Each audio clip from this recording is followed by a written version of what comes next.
Welcome to the Jim Cornette Experience, everybody. Everybody get on up. They've sold as many tickets to AEW in Wembley Stadium as they have viewers of their television program in the United States, and the company that doesn't need to sell any tickets did another pay-per-view that I couldn't buy anyway. It's the Jim Cornette Experience in the Bizarro world, ladies and gentlemen, and joining me, Hawaiian Brian, the podcasting lion, the king of the Arcadian Vanguard Podcast Network, Mr. Co-host to you, me think him do podcast good or not, the great Brian Last, everybody. Bizarro! Well, hello, Jim. Aloha, I should say. A pleasure to be here once again for another time-lapsed edition of the experience. We start here. We don't know what day we'll end up on, but we start here, I guess. Well, some things have happened, and then other things have not. Basically, we're recording the bruntishness or the brutishness of this program before Backlash happens on the night of the Kentucky Derby. So they're going to have 6 people in Louisville watching. And I won't be one of them because I'm going to watch it in the morning. Well, it's the night of the Kentucky Derby. The Kentucky Derby's in the afternoon. They have more than one race. 200,000 fucking people don't show up to watch a 1-2-minute horse race. The Derby, the actual Derby itself, at post time is probably going to be about 7 o'clock. How many people watch the undercard? They're there all day.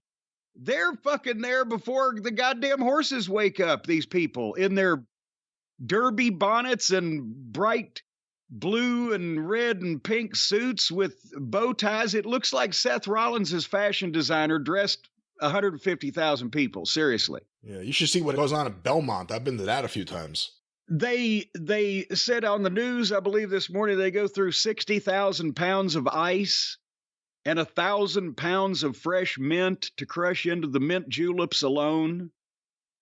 And everybody's fucking snookered, just drunkard and cooter brown, probably by mid-afternoon. So, and the people in the infield, I don't know what it's like after COVID or after 9/11 or after mass shootings or whatever, but traditionally in the infield is the majority of the people. It's you can get more people in the infield to sit there or stand there, and sometimes in the mud, than you can actually in the grandstand, and that's tens of thousands.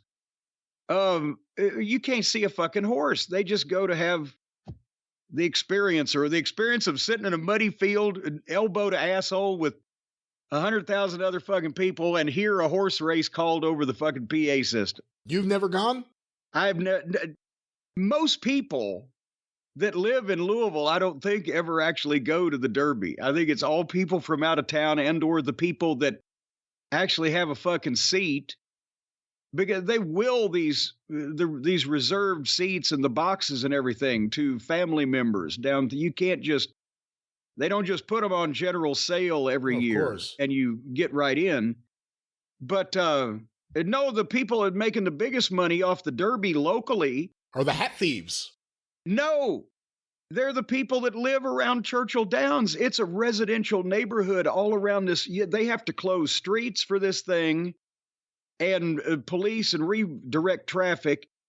There's people that live in houses that might be worth, I don't want to denigrate some of the citizens of my community, but you might be able to buy one of these houses for 50 grand, as is, maybe less, but they make fucking thousands of dollars in parking people in their fucking front yard or side yard. As long as they stay inside the sidewalk, the police can't do anything about it.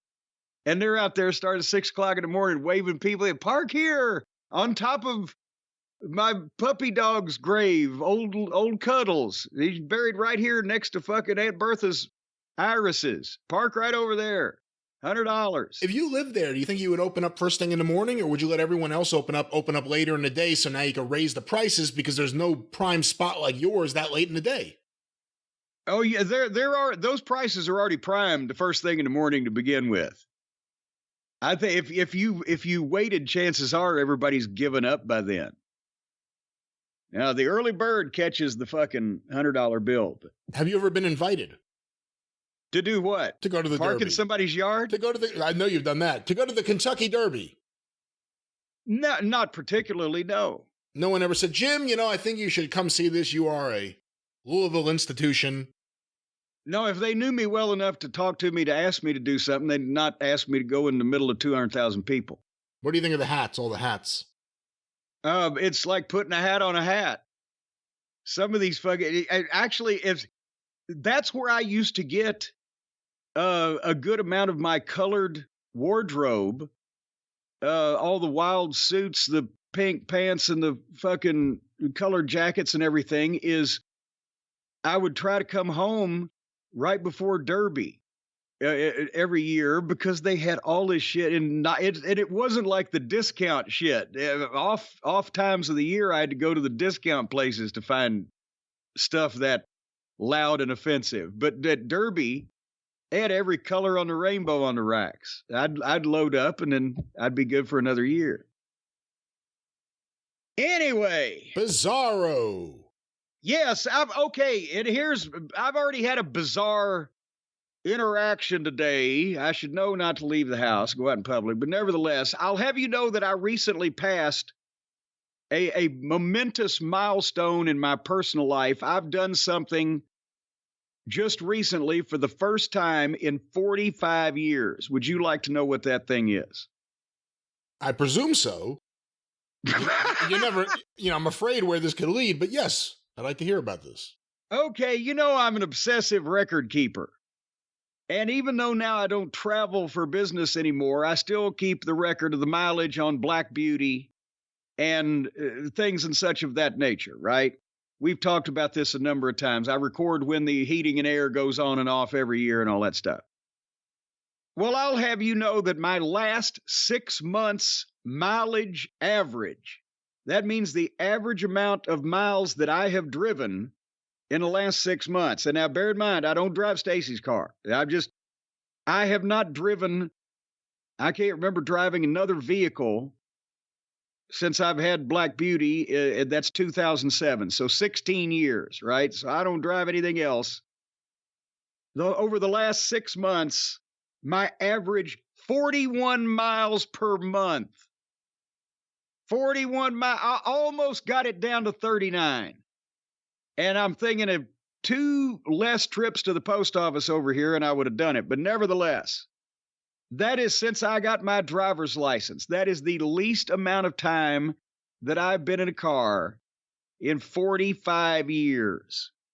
And I am tickled shitless, or as Mama Cornette used to say, shickled titless about that thing. Did Mama Cornette really say that? Every once in a while she would, yes. But nevertheless, that's a milestone for me. And remember, I said I was going to, 4 years ago, I said, well, I'm almost to 300,000 miles on this vehicle. I'm going to get a brand new one, and that'll be the last one I ever have to buy. And I've only put 1,500 miles on the car in the last 4 years or whatever. So I'm still not at 300,000 miles. But Stacy got a new car. You remember we talked about that here last year. That was a while ago, yeah. Well, it wasn't a while ago. Well, a while. It was a while, I guess, if you're a young person like you. But for me, time expands when you get older. It's like, 20 years, I got socks that old. But it was last year she got a new car. And, of course, they make these new cars so smart and intelligent and computer-oriented and technologically advanced that they have to recall something almost all the time. I never had a recall on Black Beauty. Here it is sitting there, a bucket of bolts right now, but I got 300,000 miles out of it. But they sent a recall on this, I don't know, the fucking Framistat, whatever. It's not my department. So we call the dealership and we say, hey, we're supposed to do this recall. Oh, yes, we'll schedule you an appointment 3 weeks from now. That's the next one you got to, yeah, that's the next one. Okay. So 3 weeks ago, we schedule an appointment. And then yesterday, we take the car over there. Now, number one, nobody's told us how long this procedure is going to take. They gave us an appointment time, right? Whatever. Nobody's told us how long it's going to take. We need to get the oil changed also. We're just going to take it over first thing in the morning, leave it there, and come back and pick it up the next day. They can do whatever they want, right? Sounds like a good plan. because they know we're coming for 3 weeks now. So we take car at first thing in the morning because we got to come back because there's people coming to install a countertop and blah, blah, blah. So we go over there first thing in the morning. And because it's the place where we got it from, which we don't have to go very often, it's about 25, not 25 miles, but it's a 25-minute drive because it's out in the middle of Hee Haw Junction and Crestwood, wherever. And you got to go across the railroad tracks.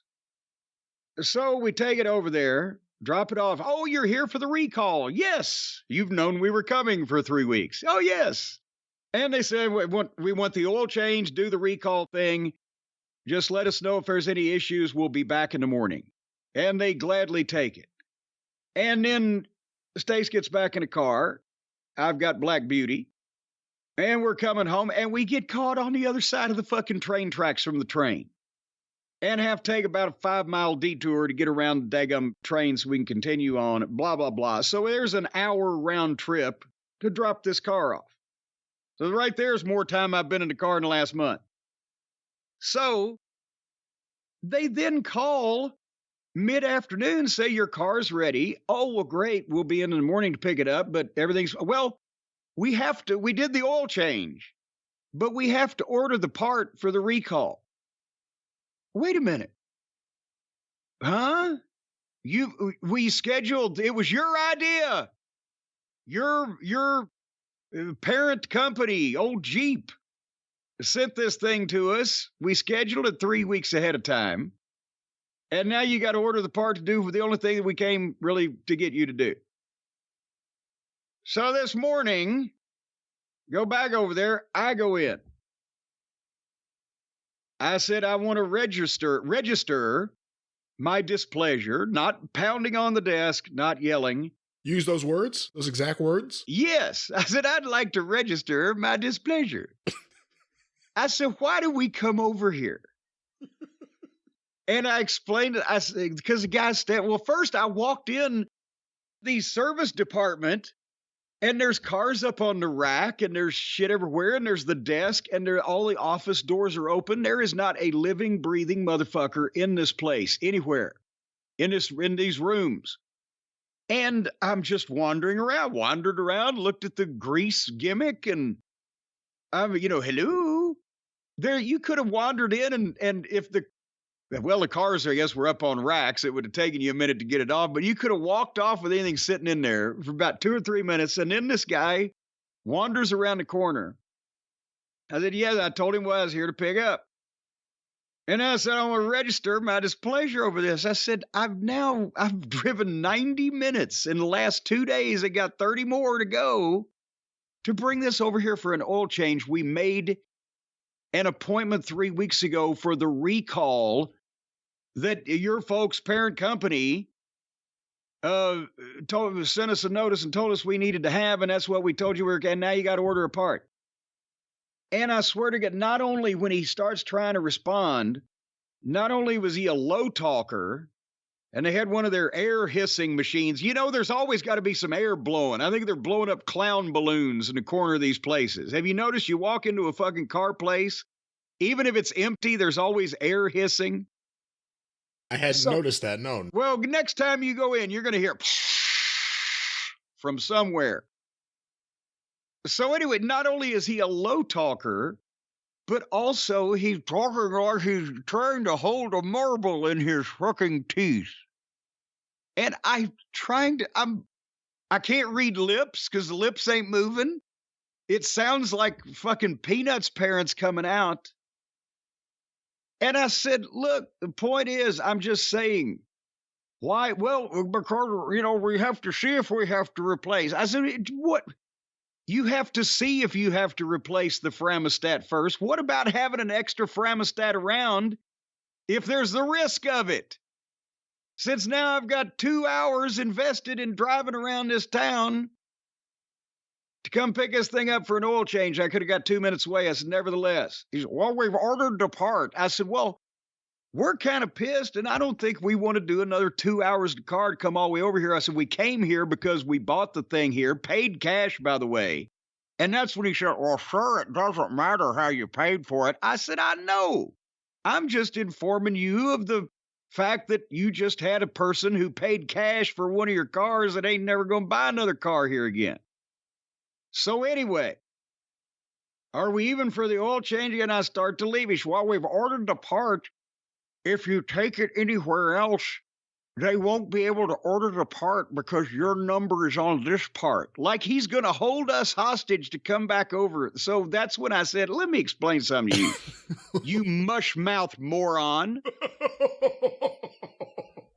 I said, it's a goddamn sensor.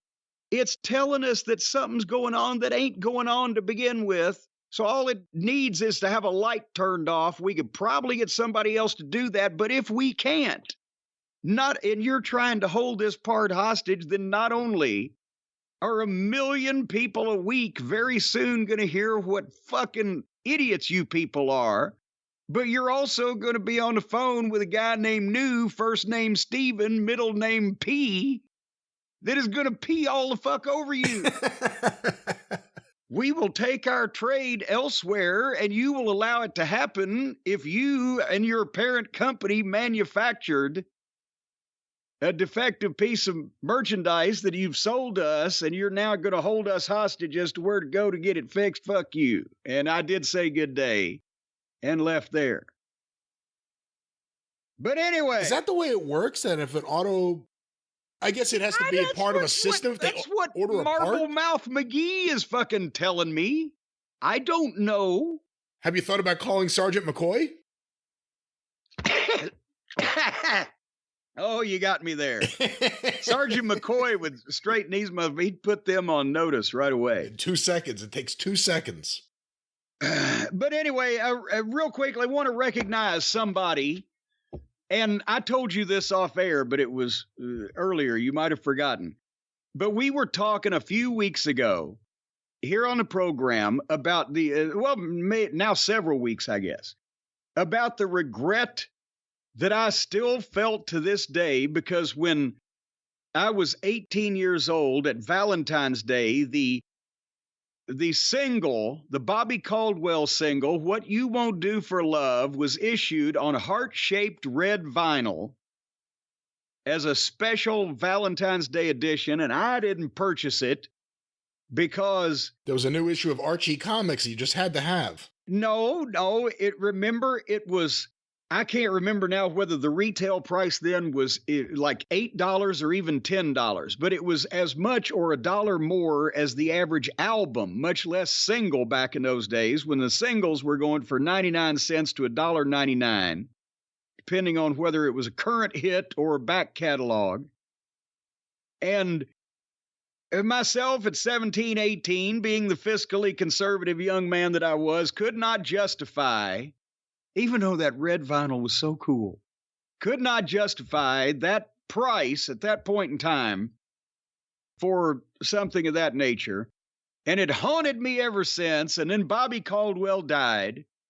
And I got nostalgia. I waxed nostalgic about the vinyl that I had forsaken because I was a cheapskate as a teenager. And we talked about that. And a fella named Anthony DeFrancisco, out of the blue... Sounds fake. It is not. Well, it's printed right there on... I won't tell you anymore because now I've given his full name. I don't want people to be able to look him up by his hometown and persecute him or anything. But he sent me a box. I opened the post office box the other day, and there is a record shipping box with the heart-shaped vinyl, red vinyl single in the original sleeve. And he sent it. He said, as entertaining as our show is, as much enjoyment as we've given him, even though he'd never heard of Bobby Caldwell and he's never heard the song What You Won't Do for Love, a red vinyl heart-shaped record sounds like a cool thing to have. So he said, here, and he sent it to you too, Brian, in spirit. But I got... Yeah, what does that mean he sent it to me too? I'm not receiving anything. Well, you've gotten the good feeling to know that I got something that I've wanted for a long time, and I'll leave it to you in my will. What you would do for love? That's exactly right. I would do that. Okay. And actually, thank you, Anthony what was it? De Francisco Cucamonga. Hey, come on.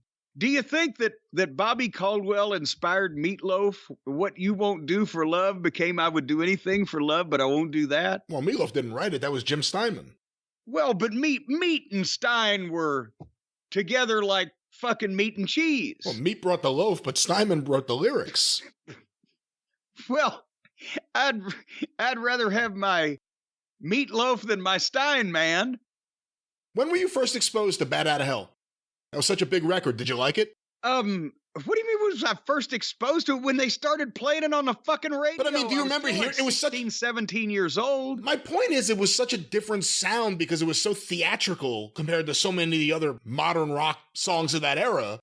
I would think it would have, I can't even talk. I would have thought it would have stood out. Now you got me mad. Well, it did. About love. It did stand out, but the promotional video that they made to accompany it, the nipples of who was it? Who was that? Oh my gosh, who was the girl in the video? The nipples of her stood out even more than the song. She married, what's his name? She married Robbie Benson. I forget her name though. She married him? She married Robbie Benson. Jesus Christ, what did he have, a fucking 18-inch swastika? Well, for like 2 years, he was like the hot teen star, and then he disappeared to have fun with that. Yeah, well, anyway, nevertheless, where were we? Obviously, a bad place is where we were going with that. But no, Bat Out of Hell. Between having the break with the baseball announcing from, what's his face? Phil Rizzuto, Hall of Famer. Yeah. And the whole crescendo of music and everything, that was a big hit on album rock radio, at least at that point, from the time that they released it, as I remember. Did you like it? I loved it. It was perfect. It was perfect to go to the Showcase Cinemas on a weeknight when there was nobody there and they had a fucking 27-acre parking lot. Huh? Was that the porn theater? No, that was the nicest thing. You're going to Alone in the big parking lot? What are you talking about? No. I'm talking about going and parking and listening to the fucking baseball announcer talking about people going and parking. Phil Rizzuto. The scooter. I don't know what he rode around in. It's not up to me. Whether it could be a Segway, could be a moped, a hover round. Whatever the case. Anyway, I got that vinyl now. How did we get from that to Meatloaf? Do you have a working record player? Of course. Do you use it? Not often. I don't have time, but it's there if I need to transcribe something from my extensive vinyl collection to cassette tape where it belongs. What was the last record you played? Oh my god. What? Oh shit. The goddamn, the Pencil Neck Geek, the Freddie Blassie album that I got, probably, that's been 2 years ago now. I'm ashamed to say that. That's the last record I played. But I got the Freddie Blassie album, and I wanted to hear a couple of things. And then I transcribed some of the, Transcribed? You're writing the lyrics down? Is that what you do? No. Well, you really are old-fashioned. It's what I was doing. That's why I was befuddled. Because for a column that I wrote, I'll have you know, I'm very literary. I was writing about the Memphis music, and the Handsome Jimmy and Lawler had done records, and Sputnik Monroe did a record, and the radio play that various people got there, and the Plowboy Frazier did a fucking record, for God's sake, on Barbarian, thanks to Jim Blake. But anyway, I've dubbed them over to cassette tape where I could play them back and actually write down a couple of the lyrics or make a couple of notes or whatever. It's what I was trying to say to you. Good God. You're argumentative today. I'm not argumentative. You're so fascinating. I'm in one of those moods. I'll have you know I've already called a son of a bitch a mushmouth moron today. And I approve. I think mushmouth and moron separately need to be used more often, and you put them together, it creates a grand word. Got the alliteration. All right, let's talk about grand things that we're doing. The update on the cancer fundraiser at jimcornette.com, the breast cancer action figures. Well, The breast cancer pink action figures. We didn't make action figure of breast cancer. Oh, God damn it.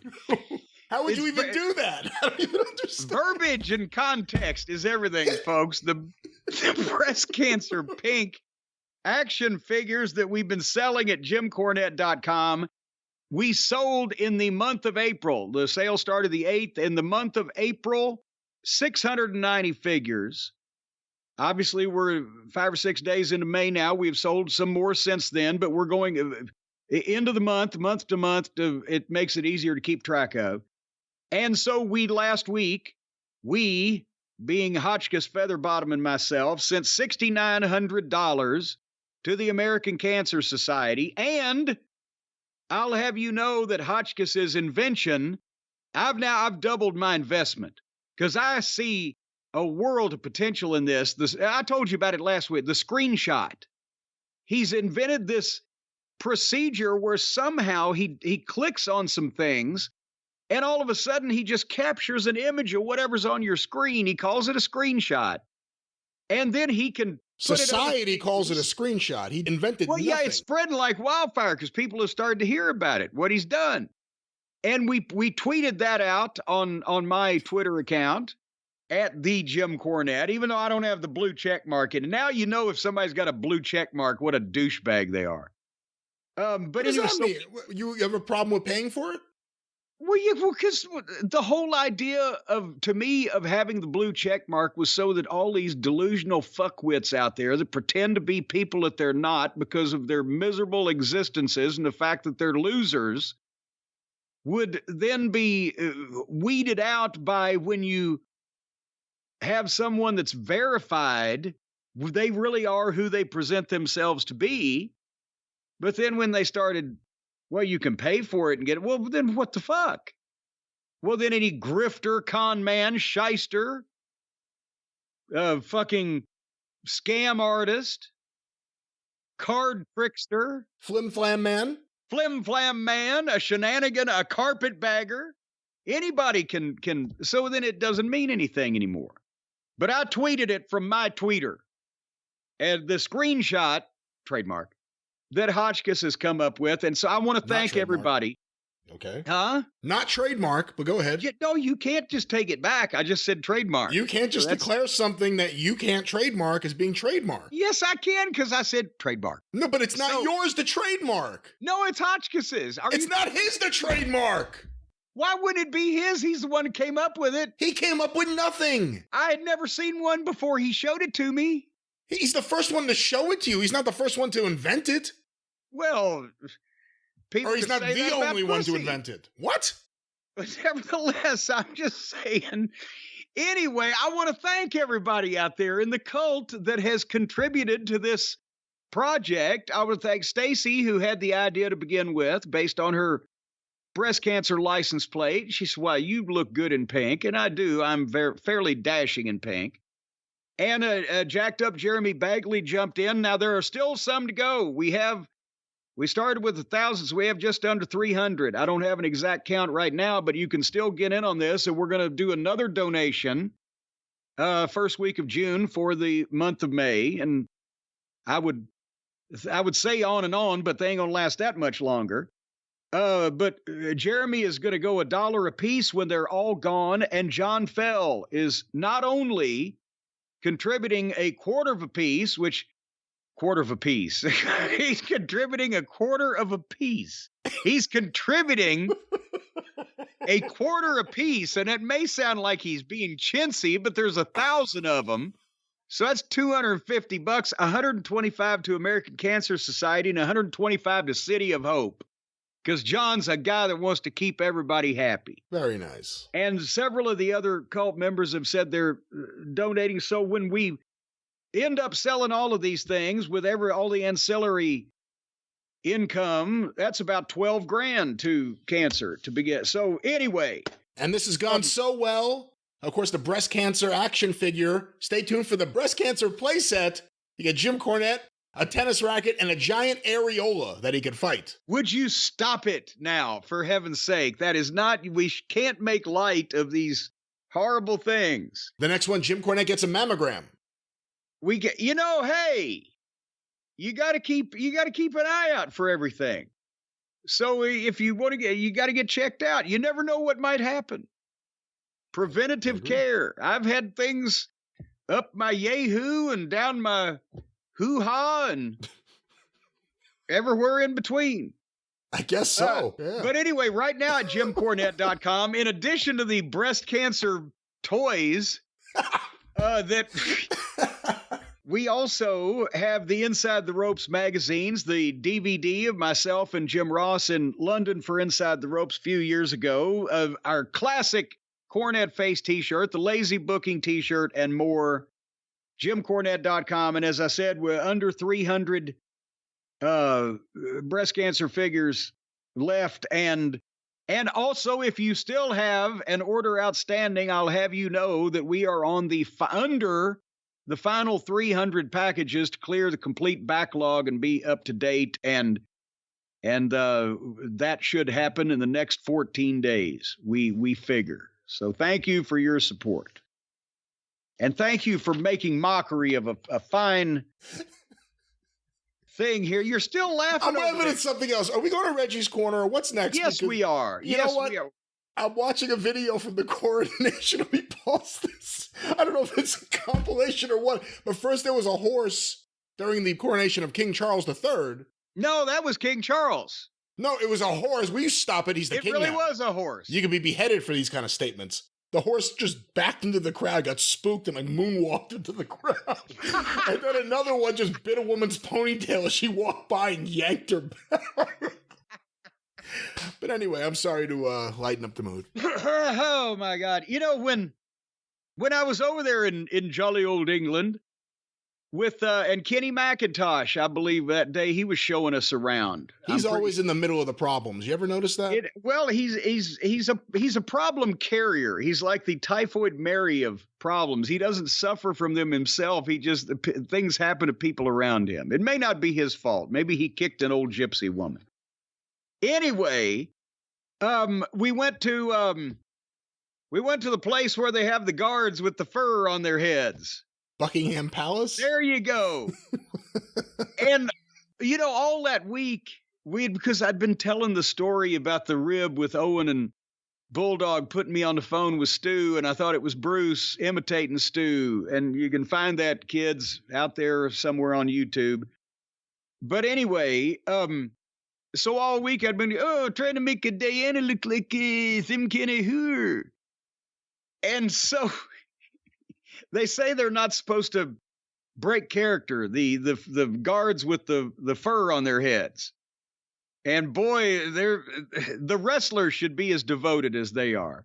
But I kind of sided up next to one of them for a picture. I said, they're making Diana look like some kind of whore, to pop the boys that were carrying us around. And then I realized, well, he thinks I mean Princess Diana, not Diana. Oh, my God. Diana. So I'm surprised. He probably didn't fucking bayonet me there. They really... All right. Hey, did you see... Hey, speaking of Davey Boy and things that you've repeated that Davey Boy said, someone posted somewhere, and I can't give them credit because I don't remember who it was or where I saw it, but it was Kurt Hennig on commentary like in 1996 maybe, on Superstars, and he says, I wasn't even there. Was it a popular expression beyond you? Yes. No, that was the thing with Dave. I wasn't even there. Everybody that was around him would do it to varying degrees of accent or whatever. But no, that was a common thing. Or if you said it, everybody else in the locker room knew what you were talking about. All right, this has been Reggie's Corner. If he said it, I bet Kurt was there. Knowing Kurt, he was probably there. Anyway, no, we do have some people to talk about in Reggie's Corner today, and I've tried to... Oh, come on! Trying to get some noises for you, some sounds. Get you in the mood. Can't you at least... What the fuck? Ooh. Sounds like a scary edition this week. I was about to say, instead of jungle noises and or the tweeting of birds on a farm, can't you have like meow, meow, ruff, ruff? You know, The puppies and the kittens. We had meows last week, and you didn't like that. It startled you. Well, he just soft and pleasing to the ear and not something out of the Amazonian rainforest. All right. There'll be improvements next week. Thank you very much. Anyway, I've gone through emails here lately, so I apologize. We've got several, but it's over a couple of weeks. These are ones I've found.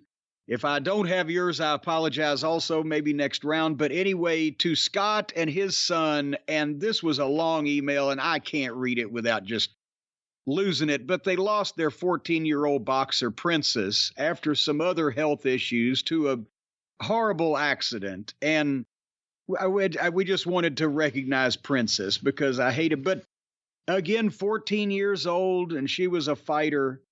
And Mark from Timmins, Ontario, lost his dog Chimo, who had just turned 16. And Chimo, that's an interesting name.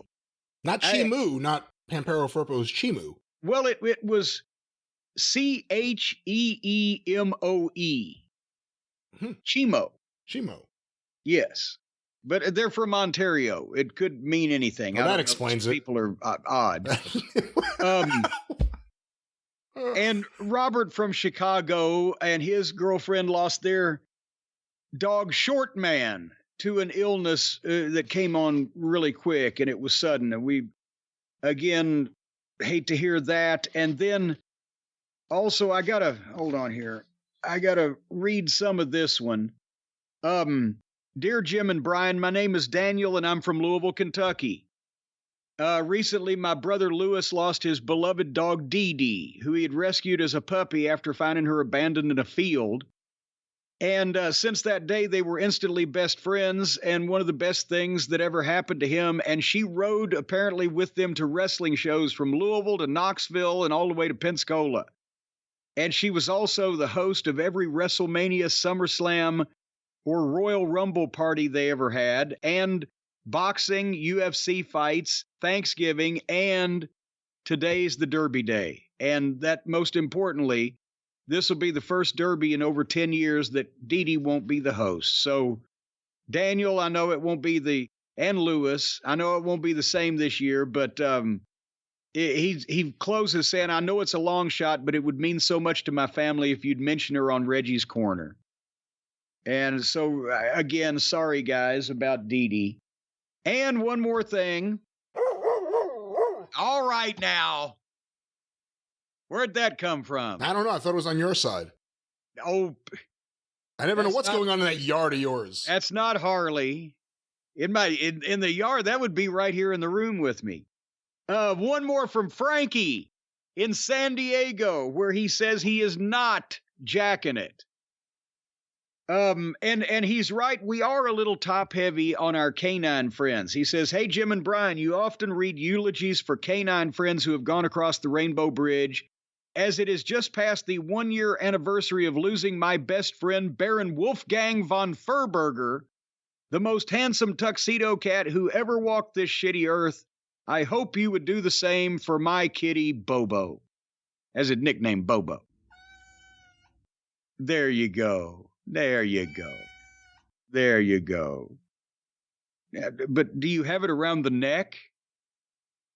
I'm not actually holding the cat.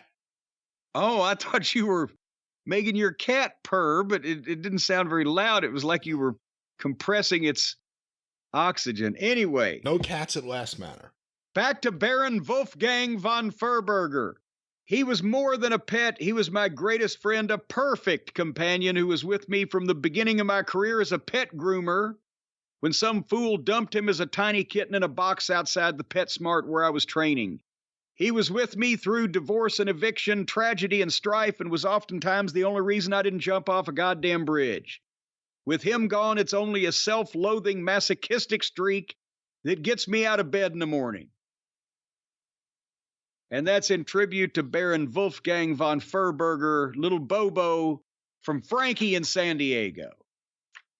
And again, the canine friends, as well as our little furry pussy friends, just not the ones from Cucamonga, they they can obviously have space in Reggie's corner as well, for heaven's sake. Someone's calling you. Apparently they are. Possibly, is it Baron Wolfgang von Furberger from across the Rainbow Bridge?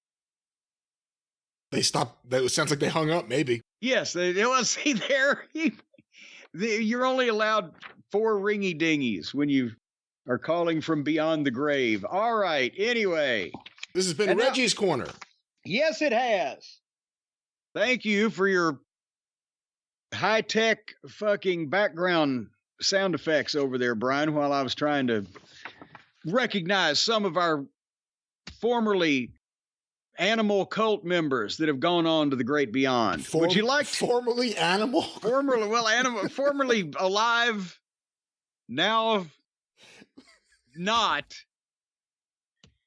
Would you like to talk about a guy whose career was formerly kind of alive, but now it's kind of not? That could be a lot of people.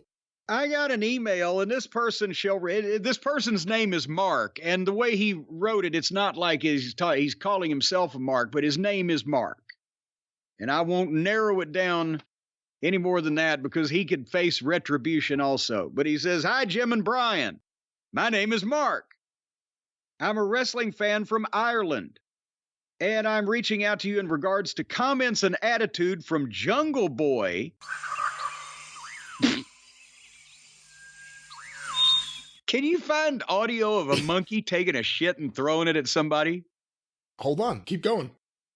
All right. Anyway, it was at the For the Love of Wrestling event here in Manchester, he says. And this was a big convention they just had over in Manchester, England. Where they had tons of current and former wrestling stars from a variety of companies and Hall of Famers and whole 9 yards. And apparently Mark was there. He continues, Jungle Boy had very short cues. That's what they call lines over there. Very short lines in comparison to most legends and other current AEW stars in attendance, and following my own interaction with him and his comments during his Q&A with the fans on Saturday, I understand why. As part of the package I purchased, autographs and selfies with each star were included. I approached Jack Perry's table, scanned my ticket with the attendant working with him, confirmed with the hostess that the selfie and voice note I was looking to do with him were included. Okay, now I guess that's the kids do recordings of now on their phones, voice note. Is that what that would be? Yeah, the kids have been doing that on their phones for about 20 years now. Yeah, like I said, the kids, So that's what a voice note is. It's I guess when they used to say in the 90s, "Ooh, I got my video camera. Can you say hello to me?" Anyway, she confirmed that they were included. I greeted Jack, thanked him for coming over, and asked would it be okay for a selfie and a quick voice note for the podcast I do with some Irish-based wrestling fans. Jack responded, "Yeah, I'll do the selfie, but not doing the voice note," with no further explanation. His aide interjected, "Oh, sorry, Jack. It's included in this gentleman's See, I'm trying to give you the whole... What are you trying to do? I'm trying to give you the whole experience here where you can feel like you're right there as I'm telling this story, and you know that the lady, the hostess, had an English accent because they're in Manchester, so she said... That's not a Manchester accent. She said, "Oh, sorry, Jack. It's included in this gentleman's package." But he simply shrugged it off. He said, "Look at this gentleman's package," and he left. After the selfie, I asked if he had many more independent bookings out this way in the future. He replied with a curt, "Nah, I'm not traveling here again soon," and went back to his phone. Sir, they're at a I've been to some flea markets, like the flea market here, and one time in Nashville where it was a little sparse. And, I had time to sit around and contemplate, the various displays. But if he's at a wrestling convention and he's got time to sit there and fiddle with his phone. I actually got several emails about this. I didn't know you got any.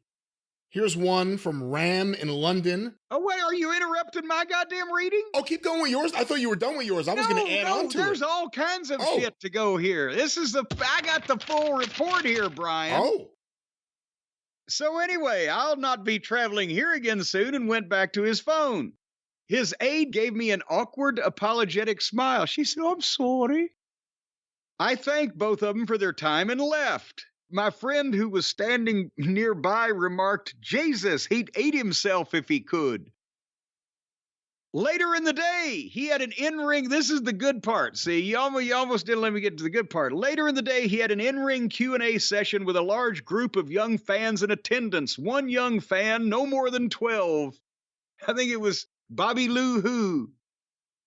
Asked if he had one wrestling match to watch before he died, what would it be? Jack responded, if I'm about to die, I'm not watching wrestling. Watching wrestling would be the last thing I would do. Sounds so depressing to me.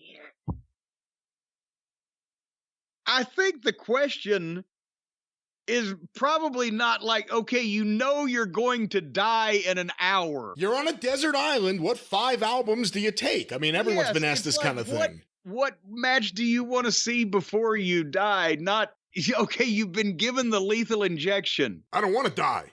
For killing fucking AEW's business.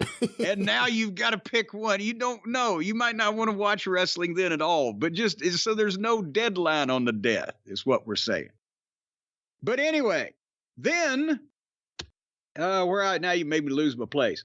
Later in the Q&A, he was asked by another young fan about who in AEW he would seek help from for producing his matches. He advised that he would only listen and take advice from people who have a similar style to himself and he can relate to.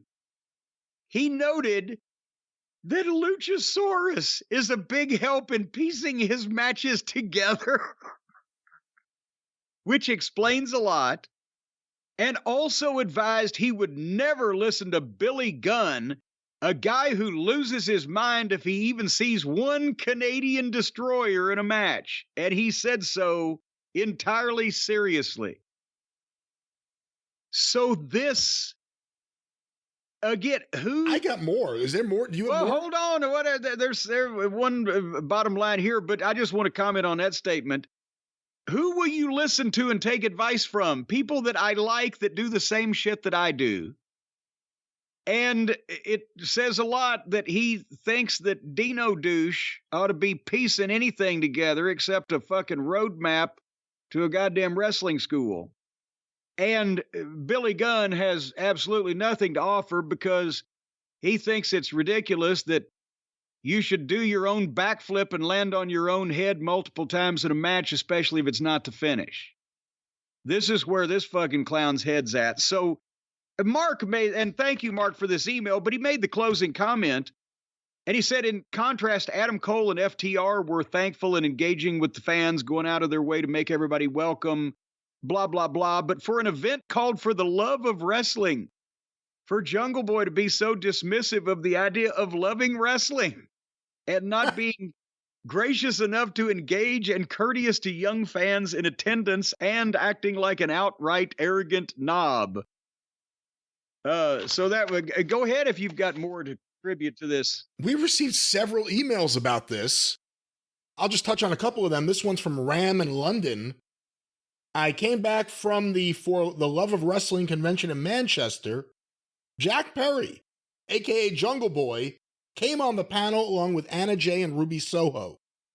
A fan from the audience asked, "What does it take to become a wrestler?" Jungle Boy then replied, "Just don't do it." Yep. I looked at my cousin and thought, what is he talking about, crack cocaine or pro wrestling? I looked at my cousin and thought, what a poor attitude this guy has. Do you agree that this is a poor mindset that most of the youngsters have these days is causing a problem with the new generation of wrestling, that it sucks? Well, let me just make a comment that, yeah, me right now, I'd tell people don't fucking do this shit, but I've seen when you could actually do this shit and be successful at it without jumping through hoops. But for someone currently right now doing it to say, oh no, you're a fucking idiot if you do this. Well, yeah, okay. Well, here's another email from Paul in Northern Ireland. This one's entitled, Jungle Boy is a Bellend. Hi, Jim and Brian. This past weekend, I attended a fan fest in Manchester where there were some AEW stars in attendance. Sadly, no MJF, but I did get to meet FTR. There was a Q&A panel with Ruby Soho, Anna Jay, and Jungle Boy, which confirmed to me that Jungle Boy is one of the most unlikable baby faces I have ever seen. He was asked, who inspired him to be a wrestler? And he said he saw a video of Marco's stunt on YouTube. No. He came across as half-assed. Wait. He was Did joking, he really obviously. Actually? No, he must have been joking. Just timeline-wise, I don't think it's possible. But goddamn, you never know about these things. He came across as half-assed and uninterested, only answering some questions, and wasn't impressed when someone asked if he could see himself working with CM Punk. Ruby stole the show, getting asked the most questions from the crowd to the point where they had to ask if there were any questions for Anna and Jungle Boy. Ruby's heroes were Jazz and Awesome Kong. No surprise that Anna's were the Bellas. Oh, good Lord. Best thing about the day was meeting Demolition, which was the main reason I went, but FTR and the Powers of Pain were also very cool guys. Thank you, Paul in Northern Ireland. And like I said, we got another email, so big babyface Jungle Boy certainly made a big impact on the UK fans. Well, apparently, the lack of personality that he has on the television program is him acting out and being all energetic and full of piss and vinegar compared to the way he mopes around his real life and other commitments. I mean...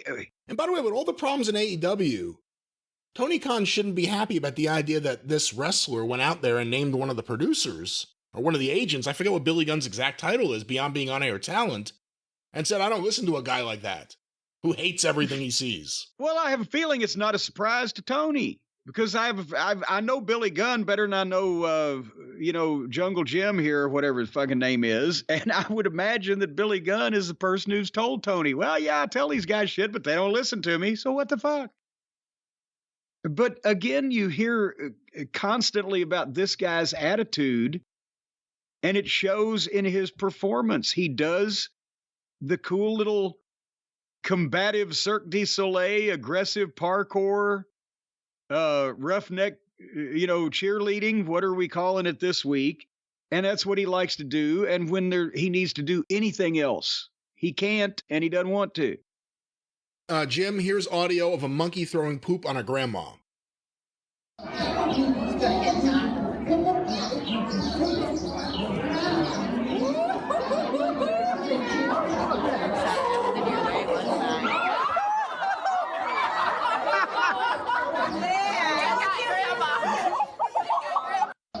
He got your grandma. Right on the nose is a big piece of shit just hanging off her nose. Pardon me, ma'am, you've got shit on your nose. Well, you know what? As a matter of fact, keep that, because that can be our monkey poo flinging clip. And every time more of these guys fling poo on each other, we get, wait a minute, breaking news. And, you got some on your face, Grandma. It's time to fling some monkey poo. Hey, with this Jungle Boy story, and I think it's a great idea for him to come out there and just start pooping on stage and throwing it into the crowd. It may get him really over. But the idea that you have a baby face, someone who's presented as a baby face, someone who's always been on TV as a baby face, and they're complete shitheels when they deal with fans. This isn't a unique story. It's not just Jungle Boy. All throughout history, there have been dickhead baby faces. Usually the heels were the really nice guys when you got to know the wrestlers. But what do you do? I mean, do you make a change when it's this, when you can't even just at a convention of wrestling fans be happy at all?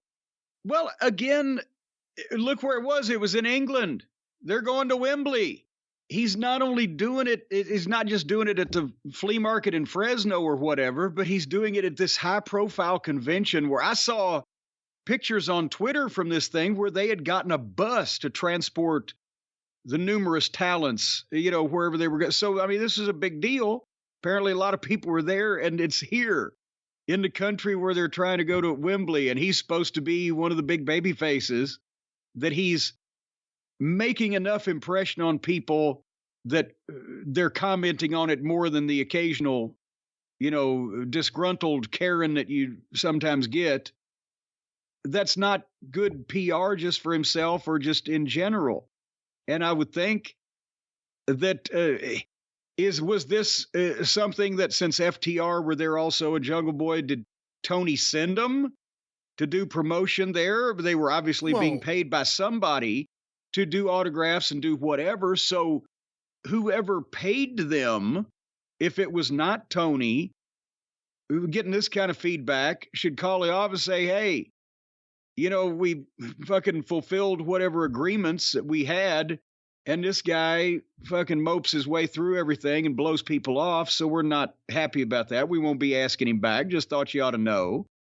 Or if Tony sent him over there to promote to fucking Wembley, then he ought to say, hey, asshole, you're a babyface. I didn't send you over there to blow people off and piss them off or, act like you don't give a shit. I sent you over there to get them excited because you're excited about coming to Wembley Stadium. Last thing about this, and again, judging based on what you see on TV as much as what you hear in these stories, is there only so much time left on Jungle Boy as a babyface? Well, you might as well just put the period after boy, because him a heel, I mean, just because he's an asshole doesn't mean he'd be a good heel. If he doesn't understand at this point the things he doesn't understand, and he doesn't want to listen to people's advice, and he doesn't want to make his matches any better, and he doesn't want to make his promos any better as a babyface that he's already established as, have we heard that he's, fuck it, I wouldn't enjoy wrestling unless they turn me heel. Until they turn me heel, I'm just phoning it in. No, he's not saying that. So if they turn him heel, he'll be an unmotivated fucking heel that's teeny tiny and has cute hair. This works for him. His little fucking Johnny Sheffield, all grown up and out of the shadow of Johnny Weissmuller look. Google those, kids. That works for a baby face, but not a heel with cute hair and a cute face and 160 pounds with no physique. That's not to your benefit, it's to your detriment. Well, this concludes the animal portion of the show, out of the jungle and into I forgot fire. We're doing my program. We're doing your hey, I got some news you probably have not heard yet, if it's okay if I can go to this. Can you go to that? Triple H spoke at the press conference for Backlash, the WWE pay-per-view event taking place tonight as we are recording in Puerto Rico. He commented on the heavyweight title tournament that begins after Backlash for the new championship. Oh, okay. So the World Heavyweight Championship will be the new title belt that they are awarding. Roman Reigns holds what? It was the world title, wasn't it? And the universal title? It's now just the undisputed universal championship. But they're about to dispute it. Technically, they're only disputing it on planet Earth. He's universal. Son of a bitch, they got me there. So, but like, okay, wait a minute. There's an international waters like limit. Like after you're 12 miles out, it's in international waters. How high up in the air do you have to be before you're out of the influence of planet Earth and you can consider yourself just the undisputed universal champion because you're out there in the universe? I don't know how high up you have to be for that, but you have to be pretty high up not to think Vince McMahon's the one making all these decisions right now. Well, I was about to say the person that's making the decisions is pretty high. But so anyway, so Roman will be the undisputed universal champion, and he has been drafted to SmackDown. Therefore, they have announced that the other champion, the World Heavyweight Champion, will be exclusive to Raw. That was the phrase they used, right? Exclusive to Raw. That's right. And one would figure then that the twain wouldn't meet, that Roman's on SmackDown and that this guy's on Raw. And we just spoke about this. We just spoke about all the various options because Heyman made that comment in the promo on Monday. But I'm bringing the people up to date on here's where we are, and they have yet to tell us how that this champion is going to be determined, just that it's going to be on the Raw brand. Well, here's Triple H at the press conference. Feel free to tell me to stop at any point. Okay. But starting after Backlash this Monday night on Raw, we will begin a World Heavyweight Championship tournament. It will be across both brands. On Monday Night Raw, there will be 2 triple threat matches with the winners facing each other. Wait, ho. Don't call him a hoe. Whoa, Nella, pump the brakes. And I'm going to say, you're going to have to back up a minute because triple threat matches, I don't want to bury one of the leads, but Jesus, we can't even get a tournament with legitimate matches and eliminations among top people. We have to have this triple threat horse shit. But he just said across both brands. Well, how does that work then if the guy's exclusive to Raw? If one of the SmackDown people wins it that has just been drafted from Raw to SmackDown. That's right. Then do they have to go back? Or if they've been drafted and they were already on SmackDown to begin with, they now automatically would go to Raw? But why are you giving SmackDown people a chance at a title that's going to be exclusive to Raw to begin with? Play the rest of it. There was no reason to introduce a new championship to begin with, but let's go back to this. And in the week since they've introduced it, they've come up with multiple reasons, but let's go. It will be across both brands. On Monday Night Raw, there will be 2 triple threat matches with the winners facing each other later that night to determine a winner for Monday Night Raw. That Friday on SmackDown, the same thing will happen. 2 triple threat matches will take place. God. Those winners will face each other at the end of SmackDown to determine a winner there. Those 2 winners from Raw and SmackDown will then go on to Night of Champions, where one of them will be crowned the new World Heavyweight Champion. Oh, boy. Well, there it is. There's the news. The only part of that I understand is I know why old Vince, 2 triple threat matches, and then the winners at the end of the night. That way they're going to keep people from start to finish, or that's what their goal is to accomplish, is to keep whoever the viewers are they start with all the way till the end, especially on Raw, which they don't usually do. And also, if they're going to have to work twice, they're going to have probably the triple threat matches, the first, hour of the program or on early, and then the single match on last. Anyway, to give the guys a breather. But then in 1 week, they can't even say, okay, June is tournament month or May is tournament month. We're going to have elimination matches in the tournament every episode of the program this month until the finals are at the end of the month. They can't even draw that out and have elimination matches. They go, okay, 4 3-way matches in 1 week, and then 2 elimination matches, and the winner gets the pay-per-view. What the? To again, in Saudi Arabia, the title picture in Saudi Arabia. All this is going to do is, as we've talked about, and I don't mean to go over it and belabor it in case anybody else hasn't heard, though, they're going to devalue what they've done with Roman Reigns, that he's had this dominant reign and he became the undisputed champion, and that's why everything was drawing and working and clicking. And then all of a sudden, but there's another champion, and for all the reasons that we've been talking about. And again, I just imagine if Vince had gone to Hulk Hogan and said, hey, guess what? You're the world champion of Saturday night's main event and Superstars, but on Wrestling Challenge, we're making Savage the world champion. Holy fuck. Do you think maybe this is a way, including both brands, maybe this is a way to get out of it? Either get the belt on Roman or just some way to get out of the idea that, I'm assuming, I shouldn't assume anything, but when they first created this belt, because you can't just make a new belt overnight. I thought the idea was maybe you replace the 2 belts for the Universal Championship with this. But instead now there'll be another belt. Is this a way of tying everything together to fix this? But it won't fix it unless Roman wins. Why would Roman be in the tournament? Because Heyman said he may be. I'm not saying that's a good reason why, but Heyman they said partners might be split up in the draft. They said they drafted 5 people at a time. for one pick. They said a lot of things. Why would Roman, if Roman's in the tournament, then that means, first of all, you'd have to have Roman Reigns work twice in one night on live TV, and then at the pay-per-view, he would have to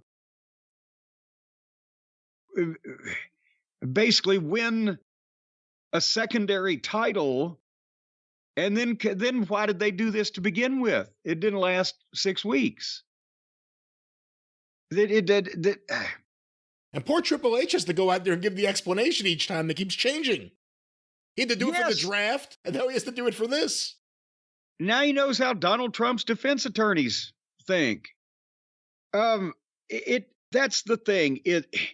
They're just, I don't even know now if this is a network thing, like USA saying, well, we don't get the champion, and SmackDown saying, well, we want a champion, as much as I think Vince is back fucking things up again.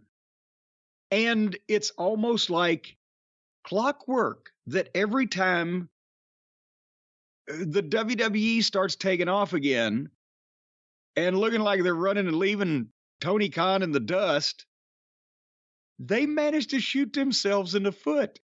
And remember, we've been laughing about it for a year. It's like a promotional war that nobody wants to win. So then Vince comes back, and now everybody's got a bad taste in their mouth, and they're hate buying tickets to Wembley Stadium. And the WWE, meanwhile, instead of giving the people a finish to the hottest story they've had in years, that story became the never-ending story. And now they're splitting up the belt that Cody didn't even get a chance to win yet. Same one that they stole from my daddy in the garden. So all this shit's getting fucked up because apparently Vince is back and he's 10 pounds heavier and several shades darker, and he's in charge. And now, again, wrestlers are going to be like, fuck, we might not be in the bloodline. We might get flatlined. Let's go over to play in the sandbox with Tony's friends. Triple H can't be happy about this. He looks miserable saying some of these things, even though he does a good job of trying to get people pumped up. Yeah, but you can tell because he's got even more wrinkles in his forehead than he normally does whenever he has to announce or, relate the information of one of these things that he knows deep down he's not going to be able to make sense out of, but he's trying.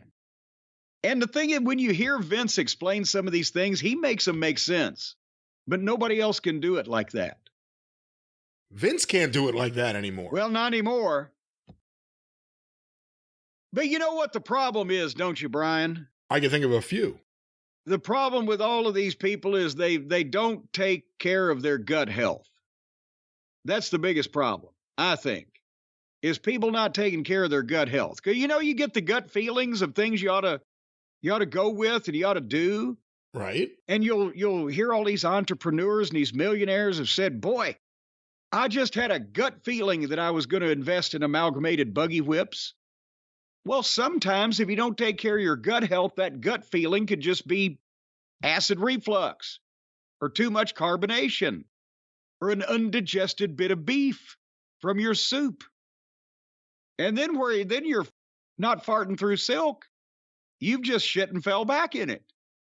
What are you talking about? I'll tell you, it's all about the gut health. And folks, our friends at Seed, the makers of Seed's DS01 Daily Symbiotic, they have sent some more information on exactly how big of a help this is, how much it helps you support all the things you need to support in the way of your gut health and blood cholesterol, heart health, skin health, digestive health.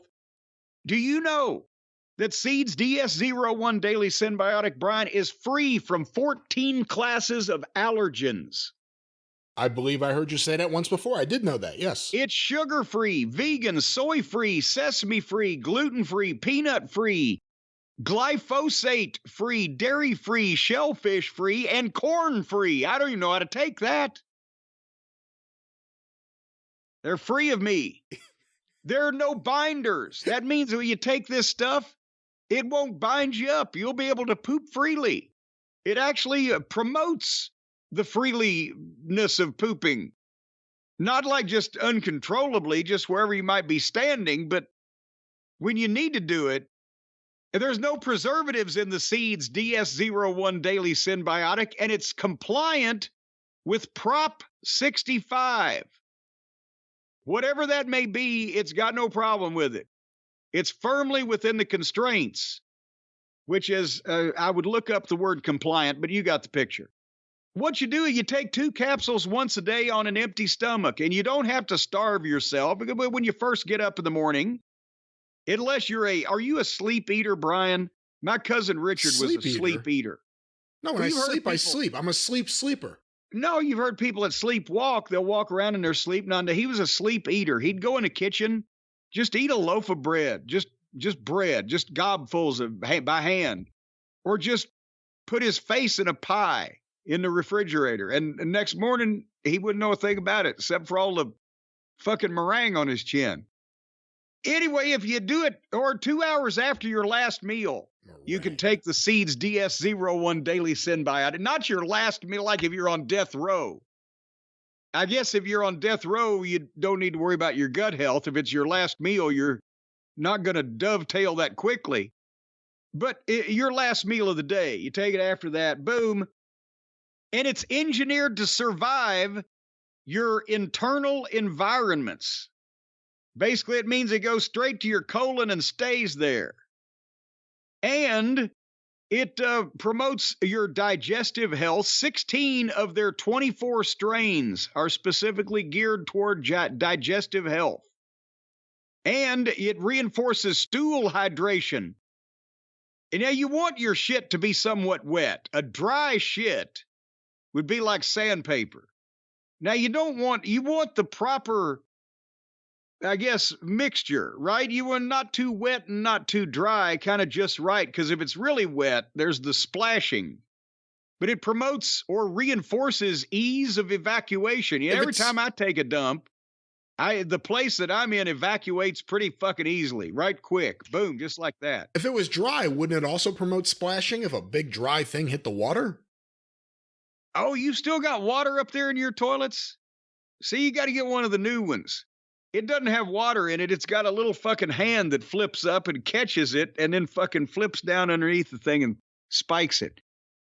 And folks, again, gut ease from occasional gastrointestinal discomfort associated with increased intestinal transit time. Intestinal transit time, apparently it's like a traffic jam in your colon down there. And when the poop gets stuck at a crossroads and you've got gridlock because you got one turd is crossways and the other turd's long ways and it can't get by, well, this will ease that issue. It's like a traffic cop of poop in your gut. And also it promotes skin health. And do you have to rub the poop on your skin? Wait a minute. No. If you take this, it'll work from the inside. So you do not have to have poopy skin. Of course you don't. Why would you even bring that up as an option?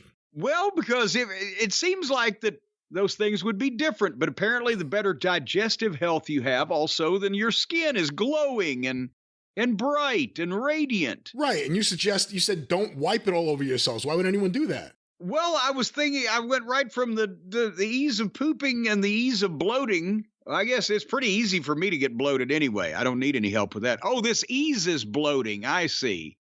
It went right from pooping and bloating to skin. I thought it was some kind of new skin treatment, but that obviously wouldn't work. I tried it. Anyway, so then you're going to maintain your blood cholesterol levels with this Seeds DS01 Daily Symbiotic. And I'm not even to where I can talk about gut barrier integrity, gut immune function, or micronutrient synthesis as of yet. We'll talk about that on a later program. But basically, if you don't want to die a horrible, painful death of stomach rot, well, nobody wants that. You need to go right now to seed.com, SEED.com/drive. Use the code DRIVE to get 25% off your first month of Seeds DS01 Daily Symbiotic. It's all a biotic you're going to need, whether pro, anti, post, or pre, or sin. It's all right here. Smart people have put this stuff together Too smart for me because I don't even understand how they describe it. Go to seed.com/drive, use the code DRIVE, redeem 25% off your first month of this fine product to keep you pooping freely and bright and radiant. You'll look like you're pregnant if you take this product. Not in the bloating No, you stomach, won't. but not in the bloating stomach, but in the radiant, glowing skin of your face. You've heard that said before. Well, have any of the various women that you've impregnated looked glowing and radiant? First of all, let's not talk about the various women I've impregnated. Second of all, of course, all pregnant women look glowing and radiant. Yeah, well, you look like you're pregnant if you take Seed's DS-01 Daily Symbiotic, and 9 months later, you may be able to write it off as a tax deduction. No, you won't, but Seed! All righty, so let's move on with the wrestling news because we're WWE top-heavy today because of SmackDown and Backlash, and Dynamite will come in right now because that was this past Wednesday night, May the 3rd. And that was AEW's offering this week. And we're going to talk about Wembley Stadium in a minute. But it's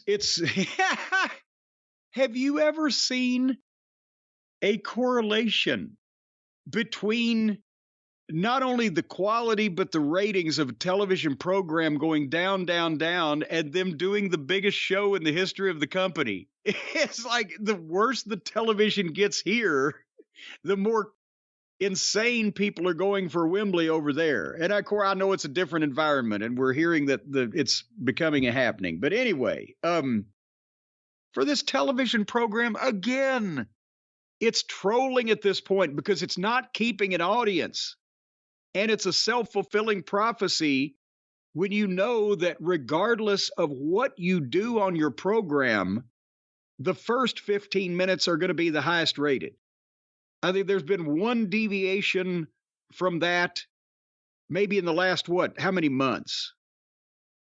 So whatever you put in the first segment has the biggest audience because the first segment has the biggest audience, and it's always Pockets. And this time, the first thing you saw was Pockets and Bandito. It looked like the guy that walked out with him was so embarrassed he had to cover his face. And did you see the statistic on Pockets this week? Actually, I didn't. I didn't notice that. He is 1 win away from 100 wins in AEW. Whoa, congratulations. And since they only wrestle, once every week at the most, that means he's had 2 years worth of wins. And this guy, no other name in this company has had 100 wins. Not any world champion, not any ex-WWE superstar, any Hall of Famer, nobody. Except the mascot that Tony Khan dressed up as on Halloween. So this is the first thing you see, but it's an 8-man tag team match. So here come Adam Cole and Roderick Strong, who is now... Brian, you've been watching wrestling for a long time. How can the first match of a brand new talent in the company be in an 8-man tag team match on TV where he didn't even get to fucking win? Well, it makes sense if you just don't want the guy to get really over. You just want him to kind of be middle of the road where he is. So it was the baby faces of Cole, Roderick Strong, Pockets, and Bandito against Jericho's jobbers, who are basically everybody in Jericho's group except Jericho and Sammy, who are the only people who are significantly over to any degree. But Jericho was on color wearing Britt Baker's black eye shirt, which they just have tripled down on. And then they jawed a little bit, and then they rang the bell 8 minutes into the program for this match. And I wanted to see Roderick Strong because he looks great as usual as far as being in cardio shape. He's got a tan. He's a great worker. He always works hard. He hits hard. His size has always been his issue, but otherwise than that, great fucking talent. Adam Cole gets in and looks thinner and paler than ever before. And then Bandito gets in and within seconds, almost falls off the top rope. And so we're about a minute and a half into this match, right? And then suddenly, they just decide all 8 of them jump in the ring, face off, start an 8-way, peel out to the floor, fight everywhere. Ref Aubrey Ed was pacing back and forth like she was getting antsy in the starting gate. You know, she was afraid she wasn't going to get to referee this match. She was afraid she might be scratched earlier. Can you stop? None of these jokes on Derby weekend. Well, that's why they're for. They're apropos. And basically, they just did this 8-way fight all over the place until finally, I fast forwarded till they got back in the ring. And as soon as they got back in the ring, they went to the break. And when they came back, the mascot was in the ring. So I fast forwarded to the finish because, seriously, Roddy hit a knee and then Adam Cole hit another knee on one of the heels. I didn't see. Nobody cared anyway. 1, 2, 3. And then Adam Cole bailed out of the ring and ran up the entranceway and tackled Jericho off the announce platform, and security pulled him off. And there we go. And that had to be the first 20 minutes of the program. What were your thoughts on this extravaganza? Not surprised they started again with Orange Cassidy. Like you said, Tony is going to double down on this. He's insistent on it happening. Why debut Roddy Strong in the ring like this? Why follow up on any of the heat you want from the Cole Jericho stuff with this match? You skipped over a lot. One of the stupidest things that everyone still does, and it has to end soon, they did the spot, and there's 8 men in this match.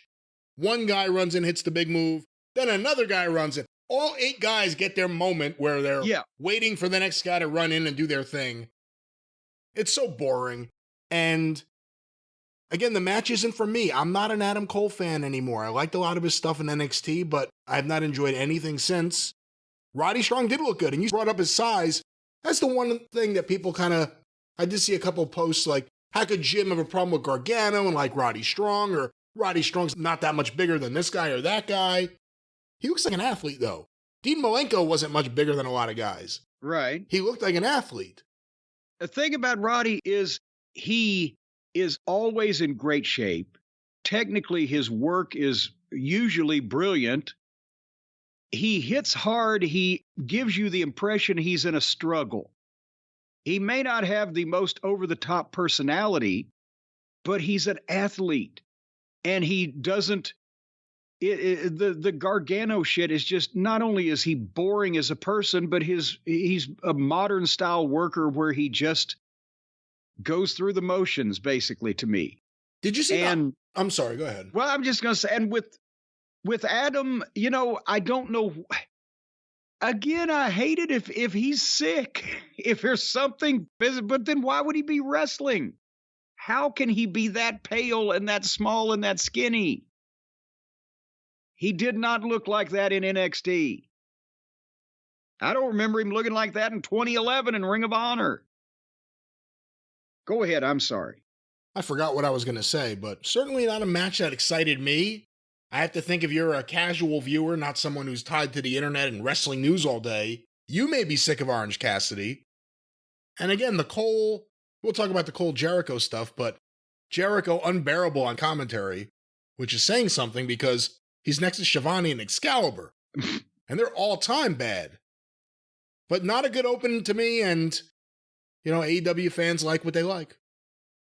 Well, we'll talk about the ratings here in a little while. I don't know whether they liked any of it. Renee Moxley Good had Darby and Jungle Boy in the back about... What? Did you miss the second half of the Jericho stuff? Hold on. No, because I'm writing it down. They put this in the middle of it. Oh, I didn't remember that. Forgive me. Yes, I'm sorry. They did. Well, the reason why you didn't remember it is because there's Darby and Jungle Boy with this, again, ridiculous story of MJF has paid Sammy to help him keep them out of the title match so that then Sammy can lay down for him in the main event. But obviously we know Sammy's not going to lay down, and they're already teasing dissension between the heels. But nevertheless, that it never made sense to begin with, because when the deal was made, then you'd have your whole pay-per-view main event fucked. So what's he going to do? Beat him up for 20 minutes and then lay down for him? So it didn't make sense. But there's Darby and Jungle Boy, and I didn't make a single note on anything they said about their main event because none of it was memorable. It was bleh, bleh. Because you got one guy's boring and the other guy, Darby, proved he could talk when he's out there in front of the people with something to say, but this was nah. And then they go back to the back where security is kicking Adam Cole out. He's in his tights and boots, and he's on foot. They're going to send him out the back of the building into the night like that. Yeah, what's AEW policy on that? Let me get the playbook over here. What, you're allowed to just throw wrestlers out into the night? Yes, dressed in spandex swim trunks and wrestling boots, bare-chested, in the cold, the sleet, the snow, the driving rain, whatever the fuck, without their bag. And there's Jericho in camera shot telling them to kick him out and hamming it up and saying he's dangerous. And then Britt comes up and she slaps him, and then he bends over and then he gives her the Iggy. Did you see that? He grabs his shirt, like, tear my shirt. And then she grabs his shirt and tries to tear his shirt off of him. And he's left laying there on the concrete by Britt Baker. But another great Jericho feud with really well thought out booking that makes sense and isn't completely stupid. Jeez. Adam Cole gets pushed out by like 20 security guards or whatever. Well, nah, not 20, like 10 guys. Push him out. Jericho, he said he gave her the Iggy. At one point, you could see him look over before she comes to see where she's coming. Yeah. Where she's coming from, I guess I should say. Where she's coming? Well, I don't know about that. But then she comes in, she slaps him. He sells it like Inoki slapped him. And that's it. Again, they did a hot angle. Adam Cole. I didn't like it. But for them, hot angle. Adam Cole, handcuffed. His girlfriend gets the shit kicked out of her by these three heels. Then put the image on a t-shirt that now the girlfriend is selling, and Adam Cole got kicked out. I don't know. This has all been done poorly. Very also, poorly. They did a hot angle between Adam Cole and Chris Jericho, and the majority of the attention is on the t-shirt of Britt Baker. So, anyway, then they did another promo in the back with the BBC, where Bryan Danielson is saying he's better than Brett was. He knows how to get heat with this audience. He's the best in the world. He used that phrase. But their story is they want people to be better than us. So stupid. He said, it's the stupidest I want people argument. to be better than us. We want AEW to be the best company ever. That's why we're kicking the shit out of everybody in such violent fashion, because we want to make them better than we are. This is the strangest heel promo, or the strangest heel mindset. Let's make the company as great as we possibly can by stabbing people in the faces with screwdrivers. And start out by cutting a promo on Bret Hart for no reason. Yeah. For no reason. No, to get heat with that crowd that they said something bad about Bret. With what crowd? The Young Bucks crowd? Yes. They're more into Shawn than Bret. I don't know if that's the crowd. I mean, it was just kind of like, I'm desperate for you people to boo me, so I'm going to say all these things. It's all very clunky. Wheeler's there front and center, the least intimidating of them all. Poor Claudio standing in the back as a deaf mute, not saying anything or reacting to anything. He's my Jason Statham. Well, I was about to say Moxley took over and did the last half of this. I can't do it justice. Would you, Brian? He's my Jason Statham, and I'm Stallone, and we're going to blow up Steve Austin. And that was pretty much what Moxley had to say. He's ridiculous. He's the most ridiculous, like, hammy. Like, it's hammy. That's the thing. Danielson does this promo, and you're trying to, like, listen to what he says and give it a chance, but it's ridiculous. We want everyone to be better. What? Stop this already. No more feuds where it's like, I want you to be who you used to be. We've seen that way too many times. He wants the whole roster to be better. So he's doing this promo, starts off with, for no reason, an attack of Bret Hart, other than, like you said, to get the fans to boo him because it's a ridiculous thing, saying he's better than Bret Hart. Then, after he's done talking, it's like, he didn't know what to do next, so he just like, okay, it's Mox's turn, like in his head. And then Moxley slides down the banister a little bit get in the camera and just do the Moxley act. I'm going to come in. I'm going to beat up everybody. There will be a scar. There will be dope. It's so lame. It's so fucking lame. And the thing, what did Moxley say? We want to be the hard metal that people sharpen their blades on or something. We're the blades. You sharpen the metal. Like, what the fuck is he even talking about? By the way, it's like a manufactured feud. That's why they can't do promos and explain anything. There are legitimate things that happened that you could use. Callis got legitimately busted open. Use that. Talk about that. Don't make it all of a sudden a bigger thing than it needs to be. We don't like you guys. You guys are pricks. We're going to kick your ass. You think you're going to kick our ass? We got a surprise for you. Not, we're trying to teach everyone and make everyone better. Here's my mumbling friend. Yeah. Like, no. This isn't working. This isn't good. But Moxley, he got that metal crafting kit when he was in jail last time. They wanted to try to teach him a trade. I was in jail, and Tom Sizemore was my buddy, and then I kidnapped the warden, Donald Sutherland. Speaking of kidnapping, which one of the following names will be next to accuse me of kidnapping their children? Raka Khan.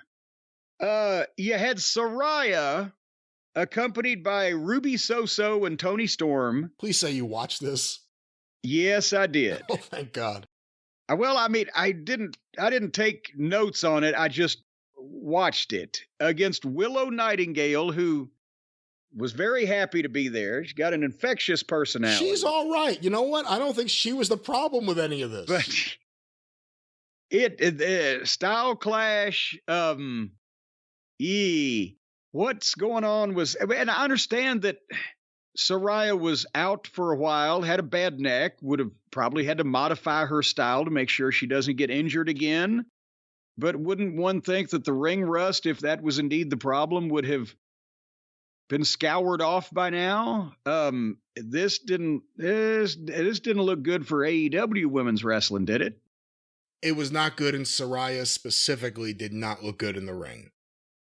And I think there's sometimes, without having gone through her medical records or anything, I think sometimes maybe a promoter or a booker, you tell me, you have to be able to tell a wrestler, I know you really want to do this. Maybe physically you shouldn't anymore. Not you can't, but you just shouldn't.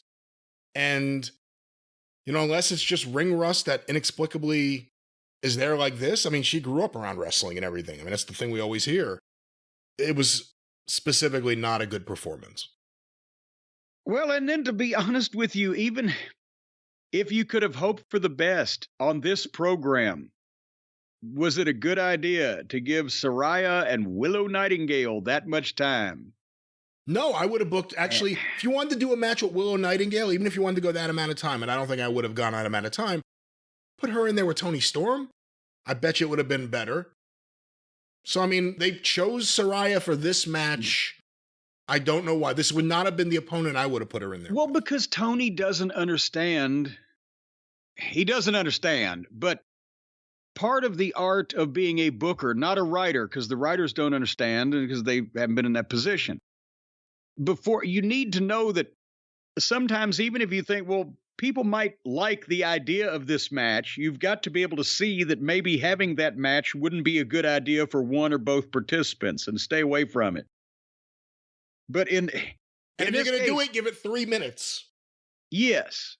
And then see what happens. And then maybe if you like what you got there, you could bring it back and give them a little more time sometime in the future. Nevertheless, Saraya won, obviously. And then here comes, out of nowhere, Hikaru Shida with a kendo stick. Before the heels can spray paint Willow, Hikaru Shida rolls in and faces off with the heels and then drops the stick and gives the heels a big hug. And they give her the paint can, and they're holding Willow Nightingale so she can paint her. But then here are Britt Baker and Jamie Hayter that roll in the ring behind the heels and take them out. And at least Ruby and Tony. And then suddenly Shida sprays Saraya in the face, picks up the cane, and canes the shit out of the heels. What the fuck is going on here? This was so ridiculous. It was humorous because it was unnecessary. The swerve. By the way, Tony Schiavone literally called it a swerve on commentary after it, which defeats the purpose. But this was all silly, and Hayter and Britt Baker roll in the ring. Britt Baker was held down and had the crap kicked out of her, traumatized. Her husband or her future husband was there, handcuffed. She just gets in there smiling. They're waiting for their moment. After they start beating up the two on the ends, there's a gap. Like Saraya just stares at Shida. They did a close-up of Shida, so you can't see Saraya, but if you're counting, you're like, Saraya's still standing in front of her, and then she spray paints her in the face. Yeah. Saraya jumped right into the cane shot. That was like noticeable. She jumped into it, but she put her forearms in the middle at the same time. She was protecting the tatas. The hardest discussion in wrestling that no one wants to have is the idea that there are too many women on TV that don't belong, and more than likely, AEW probably doesn't need a women's division. And quit giving them kendo sticks. It's bad enough with the guys, but then here's another thing you're just devaluing. If this 125-pound girl can wear out another 125-pound girl with a kendo stick and they just run off, then how dangerous is the kendo stick? It hurts for no reason. Anyway, speaking of hurting for no reason, what's next? The House of Black. So they're in the dark, in their scripted, stilted, spooky video style, where they recite cool verbiage that they've written, that they fancy themselves, these basically fucking spooky scribes that can come up with this verbiage that's so cool. I don't know what the fuck. I mean, I'll say something that sounds fake. Now I'll say something that sounds fake. I'm big. Like they just take their turns one after another. Yes, and they're reading cue cards at best here, and I guess they think it sounds cool, and the gimmick is cool, but it. Did you hear what they said? Did you actually listen to what Julia Hart was saying in this promo? Well, yes, I tried to. It's hard ridiculous. To follow, but basically they are announcing an open house challenge for their World Six-Man Tag Team title, where they'll defend the title against anybody, but they have to have rules. There's a 20 count on the outside. There's no rope breaks. The DQ rule will be in effect. So they want normal matches with rules and no rope breaks. It sounds like more rules than the regular AEW match has. But they're the same rules at most wrestling. What the fuck were they talking about? I couldn't tell you why they did this, why they thought this was a good idea, why they didn't have one of the commentators lay out, these are the new rules for the six-man tag champions, even though they probably shouldn't even have these rules. Julia Hart, as good as you think she looks in that role, on the mic, it didn't sound like it fit. She sounded like just a woman reading, like you said, a cue card. She sounded like a woman reading a script. And then there will be no rope breaks. And this is because we do not want this. Like, it was just so bad. Well, yeah, but it's all because they're writing flowery verbiage that sounds cool in their heads, like in some medieval book they've read, but nobody talks like that, and it doesn't sound right when you speak it. Unless you're goddamn Sebastian Cabot, for fuck's sake. So again, there are too many wrestlers on Fantasy Island. They just want their dreams to come true, whether it makes sense for the show or not. But I think they ought to just have Julia Hart just come out there and stand. Maybe they should just do that. But anyway, so they go from that, the open house challenge, where the House of Black, under certain rules and conditions, and depending on the state you live in, other rules and conditions may apply. And they go from that to the Trios Battle Royal, where it's a tag team battle royal, but now it's 6-man teams so there's 3 on each team. And it was everybody on the job guy roster. And then also, and poor Hobbs was in this. I don't even know how many people were in it. There had to be at least 7 groups of 3. Pizzeria Uno was in there. I didn't even recognize most of these people. And, I mean, you can't, what the fuck can you say? The Acclaimed and Billy Gunn won the thing because now he's fucked up and realized, Tony has, that the people started liking the Acclaimed, and he had absolutely no idea of what to do with him when he got surprised by that. And so he botched the whole thing by having them drop the belts to the Gun Boys, and then he's been confused ever since as to what to do besides, for no apparent reason, get them out there so Caster can rap and they can do the scissor and win a match. But it's not even in regular tag team matches where you could say that it was being beneficial to them or building their reputation in some way. It's just goofy battle royals and meaningless 8-mans with partners that they're forced into a situation with, or battle royal trios matches with Billy. What the... Help me. I can't help you with this. This was a mess. Lots of guys that you knew, lots of guys you didn't know. Kip Sabian and the Butcher and the Blade were out there. Hobbs basically dove over the rope at one point, but he was supposed to get double clotheslined or whatever it was. Hobbs is teaming with QT and Solo. Yeah.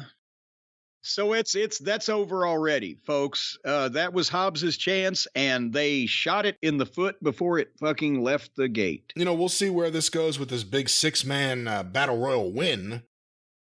But based on how over they are now versus months ago before the booking was messed up, and in some sense, maybe even overexposure and bad comedy, I'm starting to think more and more they should turn Max Caster, break him away. Because I don't know how much more life there is in a babyface the Acclaimed. And I don't know how much life there is in a heel Acclaimed. But I don't know, I had that thought watching this because I was just like, the Acclaimed have peaked. I even looked at the merch numbers. They're moving less merch. And I don't think it's their fault. I'm not blaming them. No, it's not their fault at all. But I think they got to do something different because it's gotten, I don't want to say stale, but something has to be done different. Well, and then just because, again, his EVPs were, had the masturbatory fantasies of the 6-man belts so they can have their own little division and play with all their friends, all the top tag teams with good established names in them who went to 6-man teams, and the tag team and FTR was sidelined.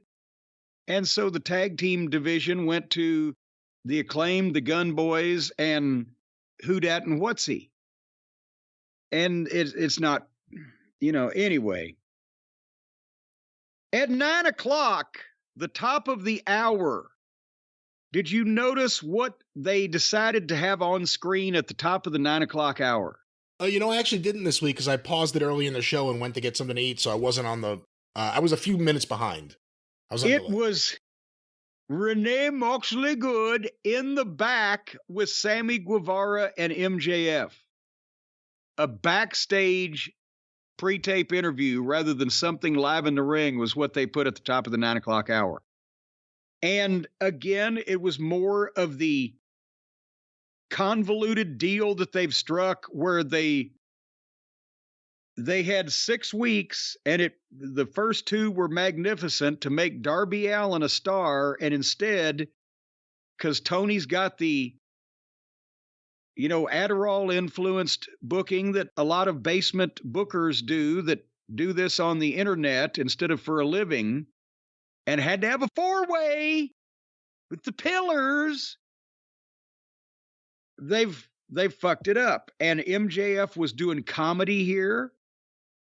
Sammy comes off as an idiot he's seeing through him, but he comes off as the biggest blithering simpleton in the world. The only reason he's seeing through him is because it's so blatant that anybody could see through him. And MJF doing comedy and Sammy being an idiot, and this being meaningless mid-card level creative. It was a rare L, as the kids say, for MJF. The four-way is not, they're going to sell on the fact that it's AEW and it's pay-per-view, and for the kind of people that like that kind of thing, that's the kind of thing that those people like.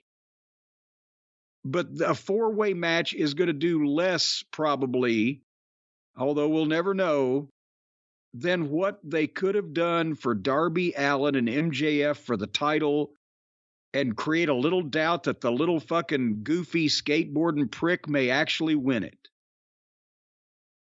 Because this is just mark heaven, and those people are already going to be there, and they're already going to have bought it. They'd buy it if either any one of these guys was dropping their pants and taking a shit. So, and then they went to the break from that, so that was their top of the hour. A pre-tape and go to the break at 9:03. So I bet you, I haven't heard the quarters, but I bet you that wasn't a good thing for them to do. We'll see. This is the worst MJF stuff since the Jericho program. It almost reeks of Jericho, some of the stuff in this feud. MJF shouldn't be doing comedy. We'll talk a little bit more about comedy, I'm sure, in a little bit. MJF shouldn't be doing comedy now. He's the world champion. He should be serious. He should be as unlikable as he is. He can be funny. He can't not be straight doing up, or shouldn't be doing comedy routines with this other guy where they're obviously putting it on. That's what reminds me of the Jericho stuff. They're not serious about it. See, that's straight up out of the Jericho program. Look, they need to get through this. Get through the four-way match. Let's all move on to do something else. And Darby could have been so much more of an asset at this point, but now that even time Sammy is gone also. And not Sammy as much as Darby, but even Sammy. If you had isolated on one of them and built up something reasonably, instead of a four-way, which seemed apparent that it was going to be a four-way before you tried to convince people it wasn't, and then in a clunky way, we ended up with the match everyone knew was going to happen anyway. Yes, but I disagree. Sammy would be better than Jungle Boy. Sammy and Jungle Boy, neither one are anywhere in the stratosphere of being a world title pay-per-view main event, but Darby could have been. I agree with that. And you also agree that when Twinkle Toes and Don Fallis did their backstage pre-tape interview, they were inside an oil drum. Would you concur with that? It was completely pitch black behind them. They had an echo. I swear to God, it sounded like when I was a kid and I'd stick my head in a cistern. And hello, hello, hello. Don did decent. He can talk. And Twinkle Toes has the emotion of a stalk of celery. And at least Don showed the scar here on his head too. But has Kenny ever been mad at anybody? Has he ever been in a fight? Has he ever... Yes. Been in a skirmish? He was bit on the arm. Well, yeah. He got bit. Once bitten, twice shy. He was only trying to rescue a dog, though, in his defense. Hey, don't say that about Matt or Nick. Anyway, then, Wardlow powerbombed another one. So now they've decided, well, this is what got him over. And then we didn't know what to do, and we dropped the ball and went back and forth. So now we're just going to let him come out and start power bombing people. But the problem is that, remember when Goldberg was coming out jackhammering everybody in 60 seconds? He didn't go through a 3 or 4 month period in the middle where he was competitive with numerous people, lost, got into an angle with unnamed security guards, and then started coming out and jackhammering people. Or did I miss that part, that section in the Goldberg run? Well, technically, since the thing happened with Wardlow, the security guards have been one of the biggest acts in wrestling. Well, yes, but only for getting beat up. They're booked everywhere. They're like, a lot of times in the old days, guys used to say they'd like to change their name to Many Others, because many others are booked on every card. But I think that now that it's the security, they ought to advertise them. Plus 12 security guards will be at the show. Then you know they're going to do an angle. All right, so in this angle, Wardlow powerbombed Mr. Already in the Ring, and then got to microphone and said he wasn't done, and he called out Christian Cage and Dino Douche. And Christian came out with the microphone. He's got a great heel demeanor, wonderful heel promo that he can do, but he didn't hear because basically what he said was, I'm not going to send my boy Dino down there right now like you want me to, because the title shot belongs to me. Music, and that was it. The bombshell was the title shot against Wardlow is not going to be the dinosaur. It's going to be Christian. And then they played music and they all left. Was that a bombshell? No, not at all. Not to anyone. And we'll see what the match is. It didn't seem like a lot of people were ducking for cover.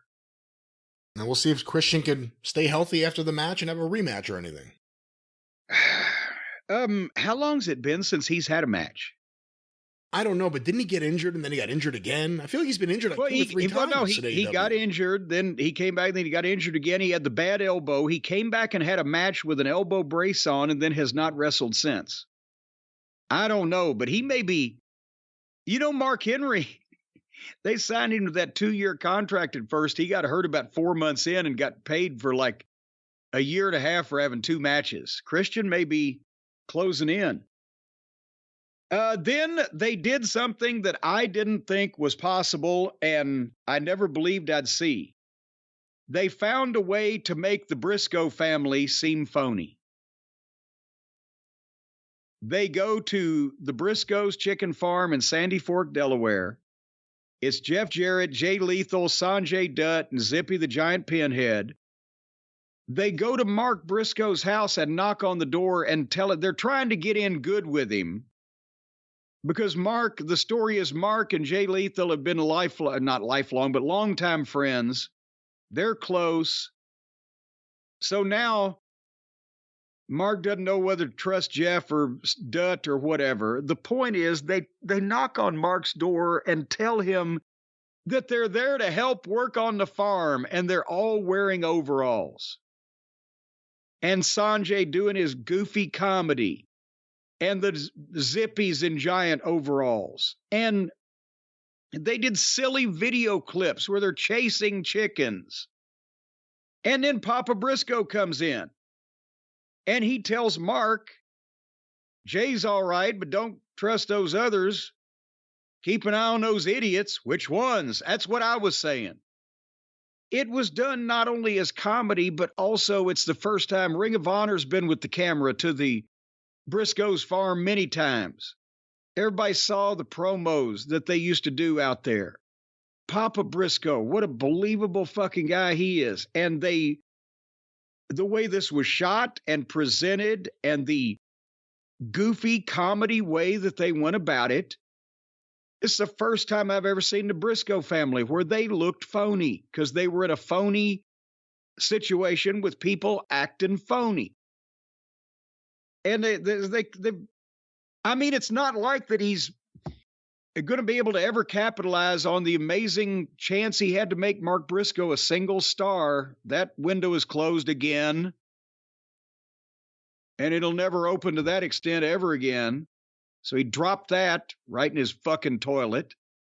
But now he has to diminish them rather than building Mark up because they don't know what they're doing. And they think everything's a goddamn joke. I've made my point here. Anything for you to add? I really hated this. Now, I did see a lot of feedback from people who loved it. What? The people who like the kind of comedy stuff on wrestling that there is, they really like this. And there's a lot of people that have loved the Jeff Jarrett run because they see stuff like this, like, yeah, he's really great now. No, he's embarrassing me that I've said so many good things about him because he's not bringing the young kids up to his level. He's sinking to theirs. He's like an Uncle Dave in the ring now. Instead of saying, here, I can teach you. This is the way you do these things and that things. Here's how you book. Here's how you do an angle. Here's how you figure a finish, whatever the fuck. He's out there assing off chasing chickens with a bunch of bad comedians. And Sanjay's unbearable at this point. Get him off TV. Just get him off TV. And, the thing is, like, one of my favorite things ever is the death of the Bruise Brothers and the introduction of the new Fabulous Ones. On its face, it's really silly.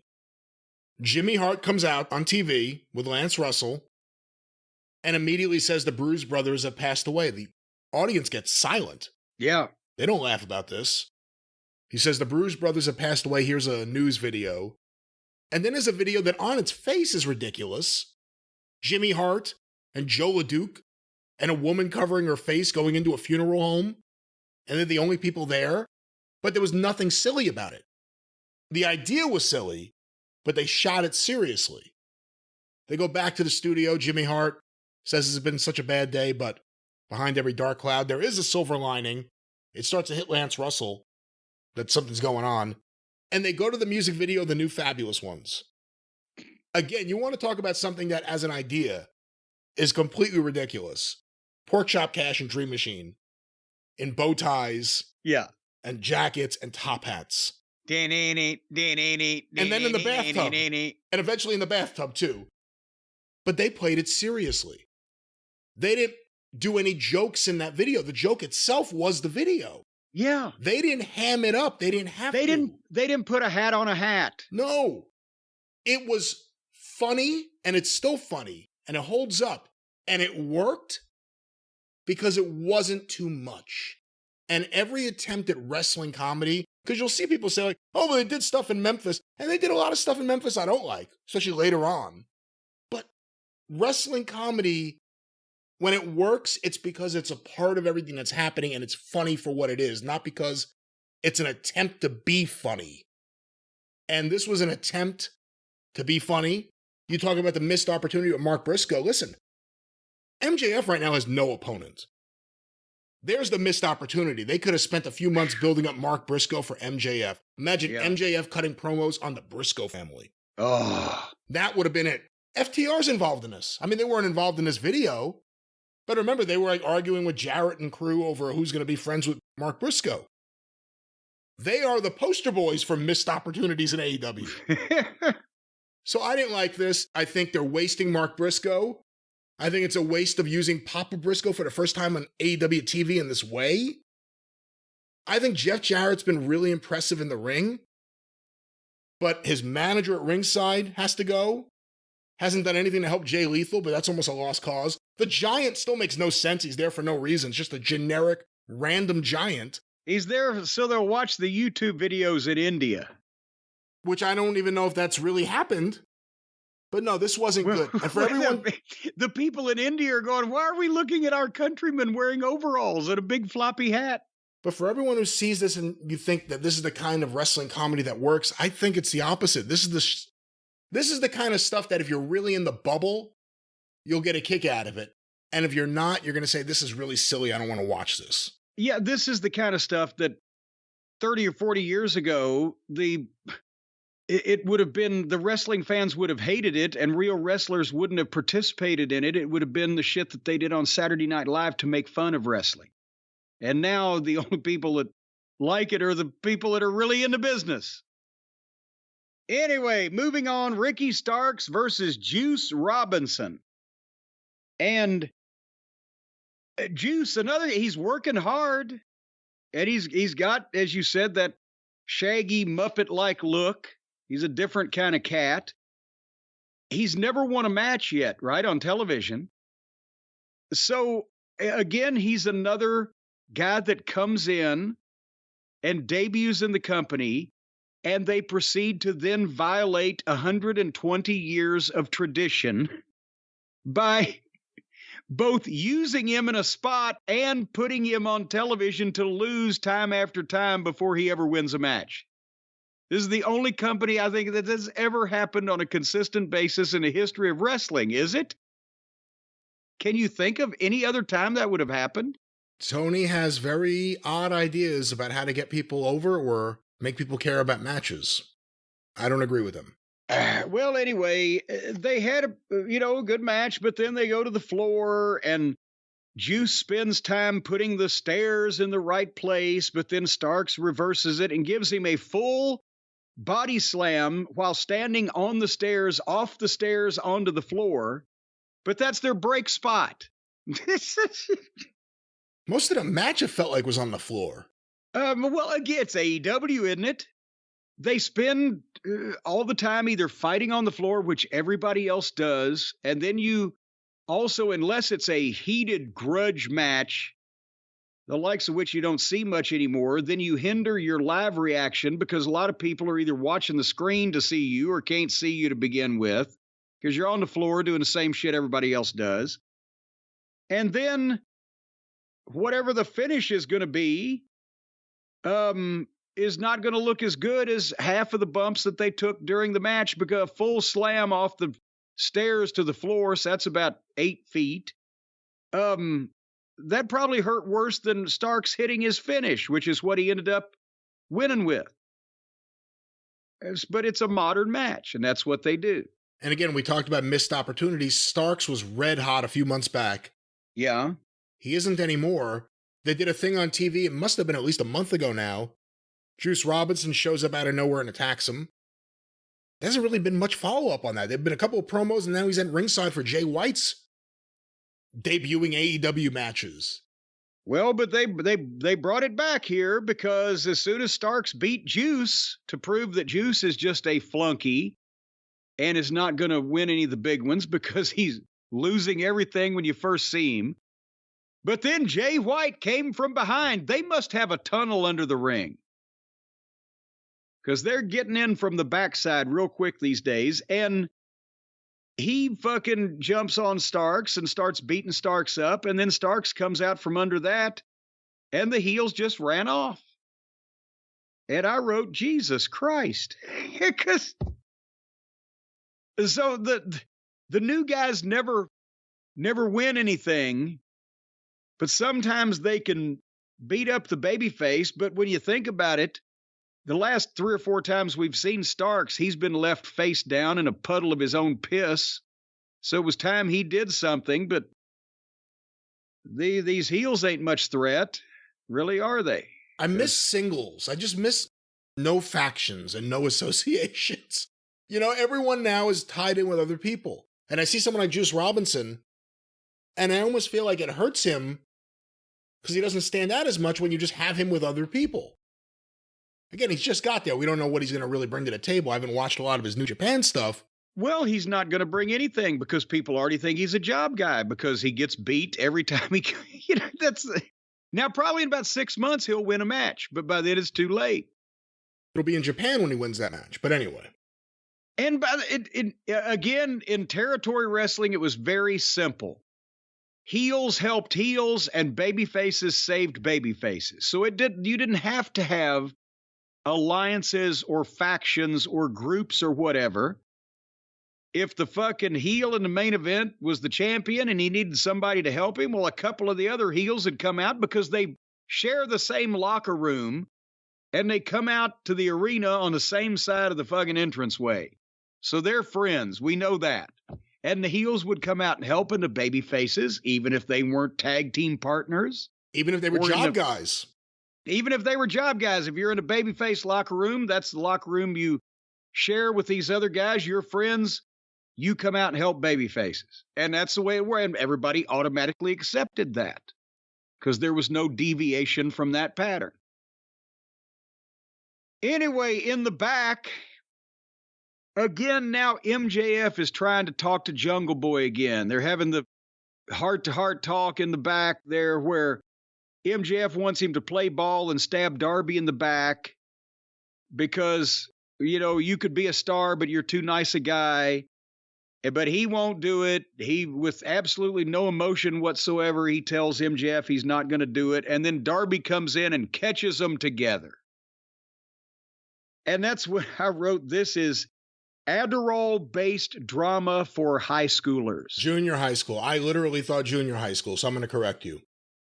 Okay, I will say. What years are that? That's that most places 7th and 8th grade, or 6th to 8th grade. 6 to 8. That's about right. So then they had the match: MJF and Sammy against Darby and Jungle Boy. And the deal is, if MJF and Sammy win, then they will have a singles match in the main event of the pay-per-view for the title. But if Darby and Jungle Boy win, then it'll be a 4-way. And I have a feeling that probably most people could predict this and figured it's going to be a four-way because they know what AEW is like at this point. And I think that's why that it didn't have a lot of fucking interest, because nobody's interested in the four-way. And I don't think the people in the building were necessarily as interested in this thing as they normally should be. Jungle Boy and Sammy started with the mean-spirited tumbling, but when Darby and MJF got in, it was good. They wrestled, part with the headlock takeover, partly because that's, you know, their little thing, their little rib, but partly because they can both fucking work. And then Jungle Boy gets in, and MJF calls hair pulling. Bless him, I've not seen a heel call hair pulling in 20 years. And another thing we lost. Anyway, they stopped Darby with the knee in the back, which is heel stuff, so at least you could obviously tell who the baby faces and who the heels were. And they choked Darby with the scarf, but then Darby turned it around and choked both of them, got a big pop out of it. The heels actually set up a hot tag for Darby. He kicked one off, he kicked the other off, then he ducked both and dove. That's a hot tag, and people popped for it, even when Darby was tagging Charisma Kid himself. So Jungle Boy does the comeback. The heels fed properly and took some big bumps, but that's the heels feeding on a comeback. When I tell you, go back and watch this, the heels fed him. They were in the right place, and they knew where to bump to not get in each other's way. And then, of course, Jungle Boy does 5 dives in a row, one out one side, then the other side, then the first side, then the second side, and the first side. And as he goes for the 6th one, he's selling like he's all blown up, and Darby did one, the final one, and it looked better than all the Jungle Boys and got a bigger pop. And then Darby has the best dive in the entire business. Well, yeah, because he just bounces off the fight. It looks like an offensive move instead of here's some dickhead waiting to catch another dickhead when he jumps off something. If you can do it like that, then I don't mind the dive. But all the rest of them look phony and bullshit. And this is not about impressing people with your acrobatic ability. And speaking of not impressing people with their ability, did you see Jungle Boy give Sammy the double arm sit out power bomb thingy? What do they call it? A tiger driver? Yes, I saw that. Jesus Christ, do you know what went wrong? Who did what first that they weren't supposed to? Well, no, actually, Sammy was pretty blameless in this because Jungle Boy hooked him like a double arm suplex, folks, if you can envision that. Like he's going to butterfly suplex him. He hooks him. And the deal is kind of like an Ahmed Johnson, where you pick the guy up and he sits up in front of you and you grab him around the waist, do the sit out power bomb. Well, Sammy got up high enough, but when Jungle Boy brought him up, go back and watch it. When Jungle Boy brought him up, when he let go to grab him and sit down, he didn't grab him around the waist. He grabbed him around the middle of his thighs, which meant that now Sammy had no support otherwise than by the legs, and his head started, as Jungle Boy was starting to sit, it was spiking Sammy head first down, and Sammy extra tucked his chin and took it on his shoulders, but he didn't take it on his back. He took it on his fucking shoulders with Jungle Jackoff driving him down by his legs on the fly. So that was, again, about 3 inches away from, well, the match is over. Let's take the ropes down so we can get the paralyzed corpse out of the ring. But anyway, so then the close of the thing where they got the hot tag, which they couldn't do it twice in a row. Jungle Boy cold tag Darby, but the way they set it up, MJF was going to give Sammy a rocket launcher senton. Sammy's up on the top. MJF's going to do like the rocket launcher movement, but since Sammy is noted for the senton, it's going to be a senton, right, on Jungle Boy. And they did that, and Jungle Boy moved. Did you hear that the people didn't get it? What do you mean? They didn't get it. The people didn't get it. They didn't pop like, yay, because they didn't get it. Because I see what they were trying to do, MJF and Sammy. They want to do the rocket launcher a la Midnight Express, but customize it for one of Sammy's moves, a swanton off the top, right? But when you go back and look, not only did Jungle Boy, his move out from under this of the guy coming off the top rope was just to roll one roll inward toward the guy in the corner, but there was no urgency to the roll. There was no flailing of arms. There was no call attention to me. Look at me. I'm getting out of the way. They just like rolled. Blah.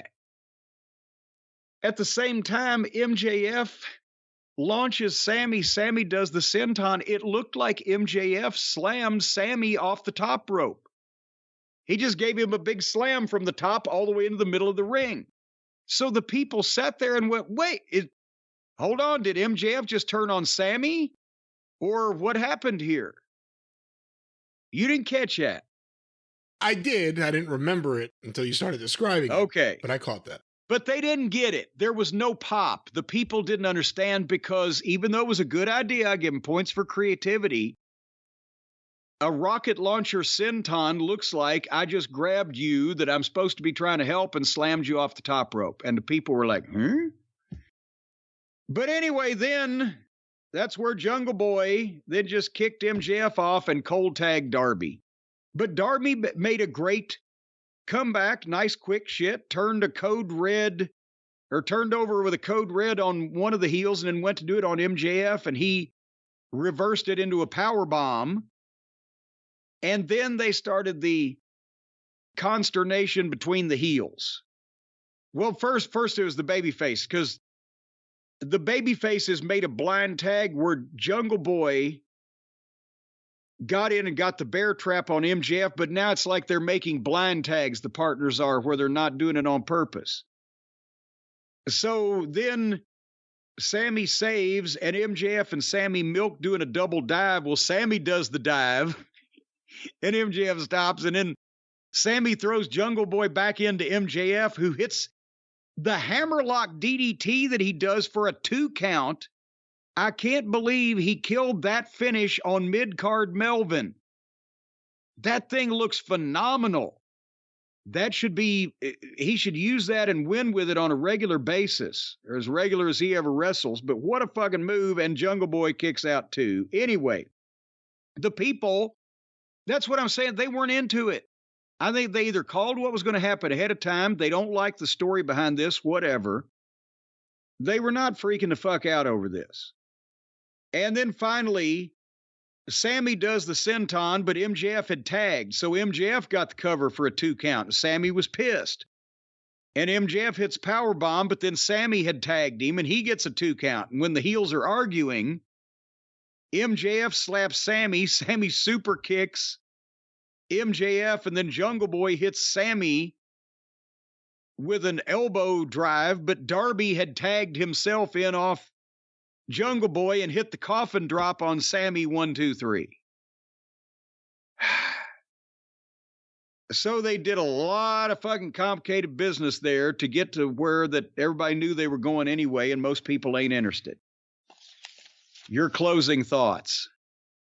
I think most people aren't interested is the big takeaway here. I don't think it's about MJF or, in a sense, not even any of the 4 individually, because even though I think Jungle Boy is bland and based on what we read earlier in the show, not much of a babyface, when used right in the right way, it's not as bad. But having all these 4 guys in here, and during some of these promos, it seems like all 4 guys are just, and I hate to put MJF in the mix with this, so the 3 other guys that don't usually get this kind of treatment, it's like they all thought of this as like the chance to like do the big promo they've always wanted to do, and Darby was good, but he went on too long. Sammy, babyface and heel in the same promo. Jungle Boy's come across as completely unlikable. You look at everything with MJF the last few months coming out of Danielson. They could have done more with him and Starks. Him and Mark Briscoe just seems to me like that would have been the natural thing, because people would have been emotionally invested in it. right away. The promos, and if Mark had just dedicated for my big brother, I'm going to win this. And then MJF tear him down and people feel sorry for him. Anything. But I think right now it's kind of a holding pattern. We got to get through this pay-per-view. Got to get Punk back in there. And then we got to see where everything settles. We got to see who's going to be working with who. And MJF, they need to do... I think Punk needs to bring some reinforcements because there's not a lot of money-drawing talent. There's a lot of green talent. Money's green, but not this kind of green. But there's not a lot of money-drawing talent. Oh, boy. All right, what were the numbers on this thing? I don't know the quarters. I heard the overall was not what they would have wanted it to be. Well, for the record, very strong competition. The NBA playoffs are in action right now, or in effect, or happening. I watched the Knicks the other day beat Miami. What a wonderful night that was. Also, there's all sorts of women's reality shows on whatever channels they watch those on. Yeah, and there's an all-night gas station that just opened down the street. How are you going to compete with that? AEW Dynamite from May 3rd on TBS, on average, was watched by 776,000 viewers. So that, well, at least we said they're stuck in the 800s, 830, 860, 860, 830. At least now they broke out of that pattern. The first segment, 8 to 8:15 p.m., these were compiled by WrestleNomics. Adam Cole, Bandito, Orange Cassidy, and Roderick Strong versus the Jericho Appreciation Society with picture-in-picture, 895,000 viewers. Okay, again, their Big Bang lead-in. It's always the top quarter hour, and that's what people see when they get a first glimpse. Did they all stick around? Segment 2, 8:15 to 8:30 p.m., the continuation of the 8-man tag team match, as well as Darby Allin's backstage promo, Adam Cole beating up Chris Jericho through the building, getting thrown out, and Britt Baker attacking Jericho, and the Blackpool Combat Club's promo, 804,000 viewers. Oh, geez. In 15 minutes, they lost 91,000 people. And by the way, do you think if Adam Cole was to be arrested or ticketed for indecent exposure because he was thrown out in public in just his skivvies, would he be able to turn that into Tony to pay it? Do you think if he got arrested and he said, I'm a wrestler, they would believe him? If they saw him? I think they would probably arrest his legs for non-support. Well, segment 3, let's see if that 804 gets any support. Segment 3, Saraya versus Willow Nightingale. Oh, boy. With picture-in-picture, and the post-match swerve with the Outcasts and Hikaru Shida and Britt Baker and Jamie Hayter, as well as the House of Black promo, 824,000 viewers. Do you mean to tell me that Rotten Girls match, that's an indictment of the opening 8-man then, that 20,000 people might have come back to see that Rotten Girls match? It's Orange Cassidy. I don't think Adam Cole gets too many people excited, but I think in terms of who would cause people to stop watching, Orange Cassidy. It's been the same thing week in and week out. People are sick of him, whether Tony realizes that or not. Segment 4, 8:45 to 9 p.m. The entrances, and then finally the Trios Battle Royal and the post-match, 802,000 viewers. And they've lost the 20 they gained back and 2 more. So now we're down 93,000 people in the first hour. Segment 5, the 9 o'clock hour, 9 to 9:15 p.m. Oh, yeah, the backstage pre-tape. Sammy Guevara and MJF backstage promo, Kenny Omega and Don Callis' backstage promo, and Wardlow versus Logan LaRue, and then Christian Cage comes out, 766,000 viewers. So, again, at the top of the 9 o'clock hour, people flip around and they see MJF and Sammy doing a comedy routine, and there went... and the people that were already there went 36,000 of them. Segment 6, 9:15 to 9:30 p.m. the Mark Briscoe, Jeff Jarrett, Jay Lethal, Sanjay Dutt, Satnam Singh video, and the start of Juice Robinson versus Ricky Starks with picture-in-picture, 733,000 viewers. And there's another 33,000. And they, at this point, they're kind of off the cliff, aren't they? Not yet.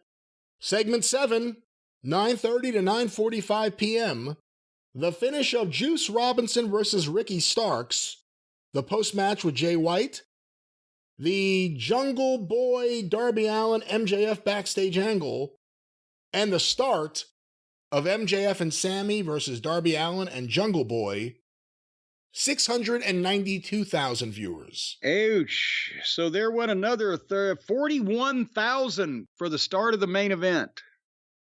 And finally, segment 8, 9:45 to 10 p.m. To quote Jerry Jarrett, Robert, it can't get much worse. Robert said, oh, yes, it can. Well, Jerry may have been right on this occasion. The conclusion of MJF and Sammy versus Darby and Jack with picture-in-picture and the post-match, 692,000 viewers. So the exact same thing. That's two right. quarters in a row, which never happens. So they lost 203,000 people over 2 hours, which is 24/6 is between 20 and 25% of my rough mathematics of the entire audience. Real quick, because it's an interesting note here, the key demo, 18 to 49-year-old males, they started at 416, they ended at 322. By and large, that is their usual weekly trend. So the idea that that stayed the same, and they lost all these other viewers, are we supposed to believe that was all just people over the age of 49 that decided not to watch this show? I don't know what to tell you. Well, again, strong competition. Can't take anything away from the NBA playoffs. It's a big deal. And apparently the reality shows on women's TV. But beyond that. How big is the women's audience anyway? Well, that show audience is pretty big on cable TV. No, I'm talking about how big is the female audience of AEW? Because certainly most of those people are not getting laid. I haven't checked the key demos for that programming, but... For what, for the people not getting laid? Exactly. But you got Orange Cassidy starting off the show almost every single week. You have to be in the bubble to not be sick of him. Even if you didn't have a problem with him like we do, you have to be sick of him by now. Every single week. Regardless of the promos and the angle with Jericho and the reality show that no one's watching, it's not working with Adam Cole, at least not yet. They got Roddy Strong, big debut last week, runs out, they already got his music queued up, just thrown in this match with Bandito, who wrestled Orange Cassidy last week. And then Orange Cassidy... shook hands after. They shook hands, he gave him the sunglasses that couldn't fit on his face because he's wearing a fucking lucha mask. And now they're best friends and part of this. You got that stuff. This four-way program has done no favors to MJF.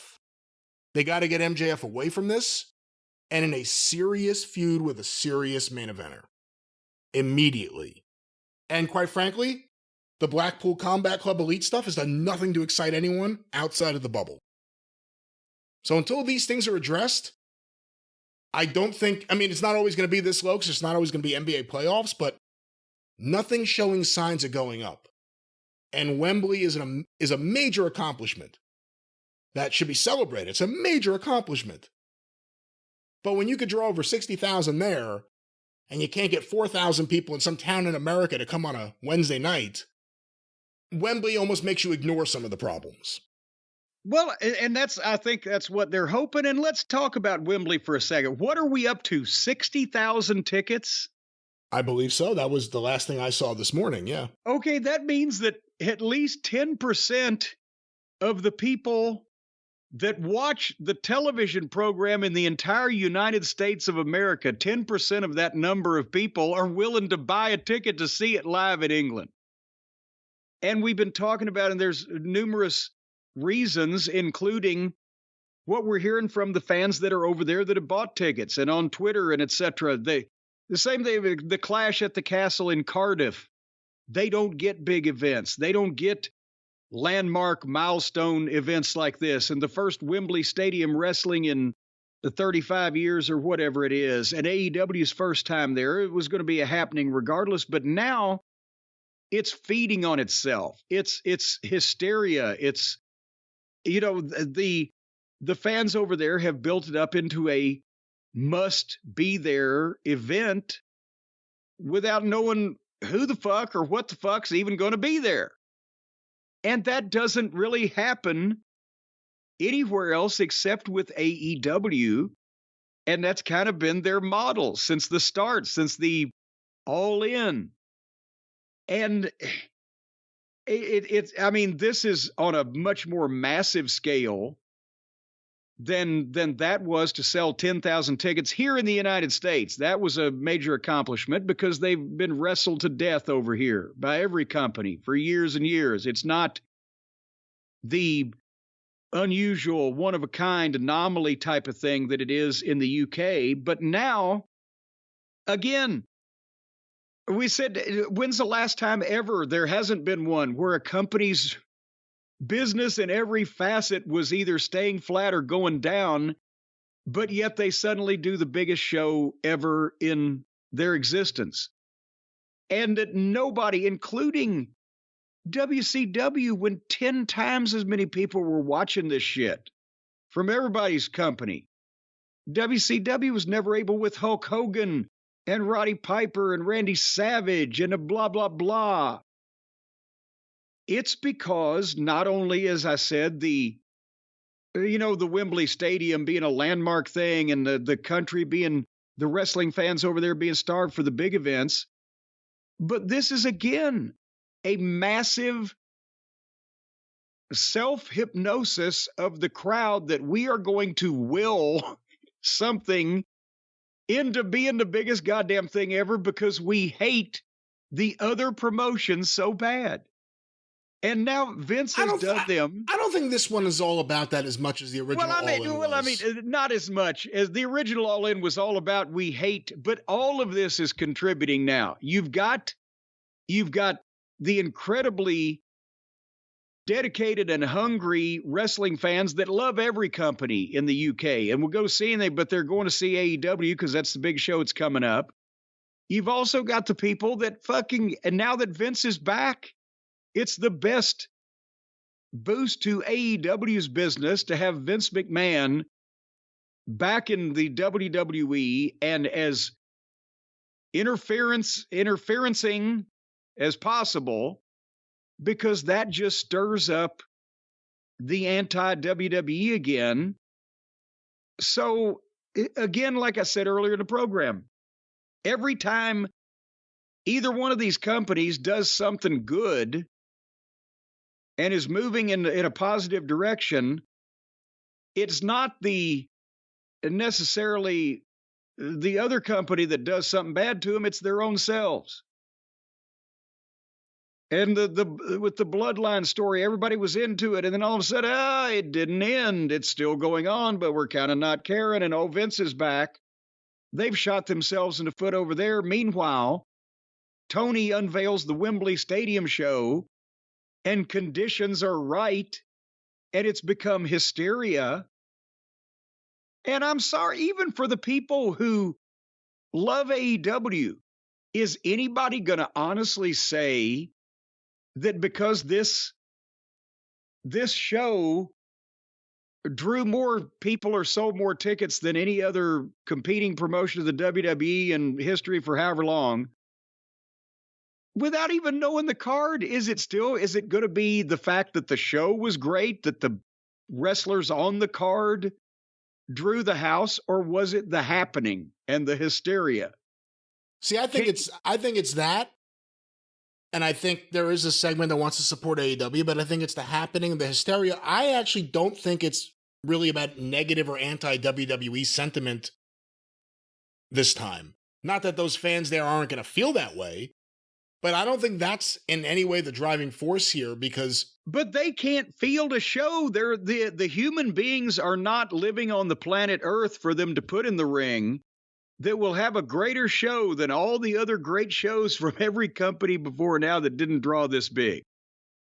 It's not possible. Well, we'll see what they put on that show, but I mean, if they did it right and had the right matches, they could have some really memorable main event matches on the show. Well, yes. But I mean, if they're going to have the usual undercard of shit, I mean, that's just what AEW does. Well, they're going to have what they usually have. And again, it doesn't matter to their fans what they have. And I guess that's what I'm saying. This is the first time in history that a company can do something like this without anything about the product being good or moving in a positive direction. And the people don't even know what the fuck's going to be on the card. Won't it be funny if we find out Vince McMahon bought all these tickets and no one's there? Well, he spent $20 million for pussy, so he might spend $6 or $7 million to put an empty arena in the competition's backyard. But anyway, that's just, I mean, even if you are a fan of AEW and think, oh, well, you know, the Buckaroos are great, nobody can believe that this product, this promotion, or this card is or will be better than anything else that's ever been done. They've again hit the right place at the right time with the right fucking thing to cause hysteria, and people now have to be there just because so many other people are going to be there. Smaller example, but the first time they ran Arthur Ashe, major crowd.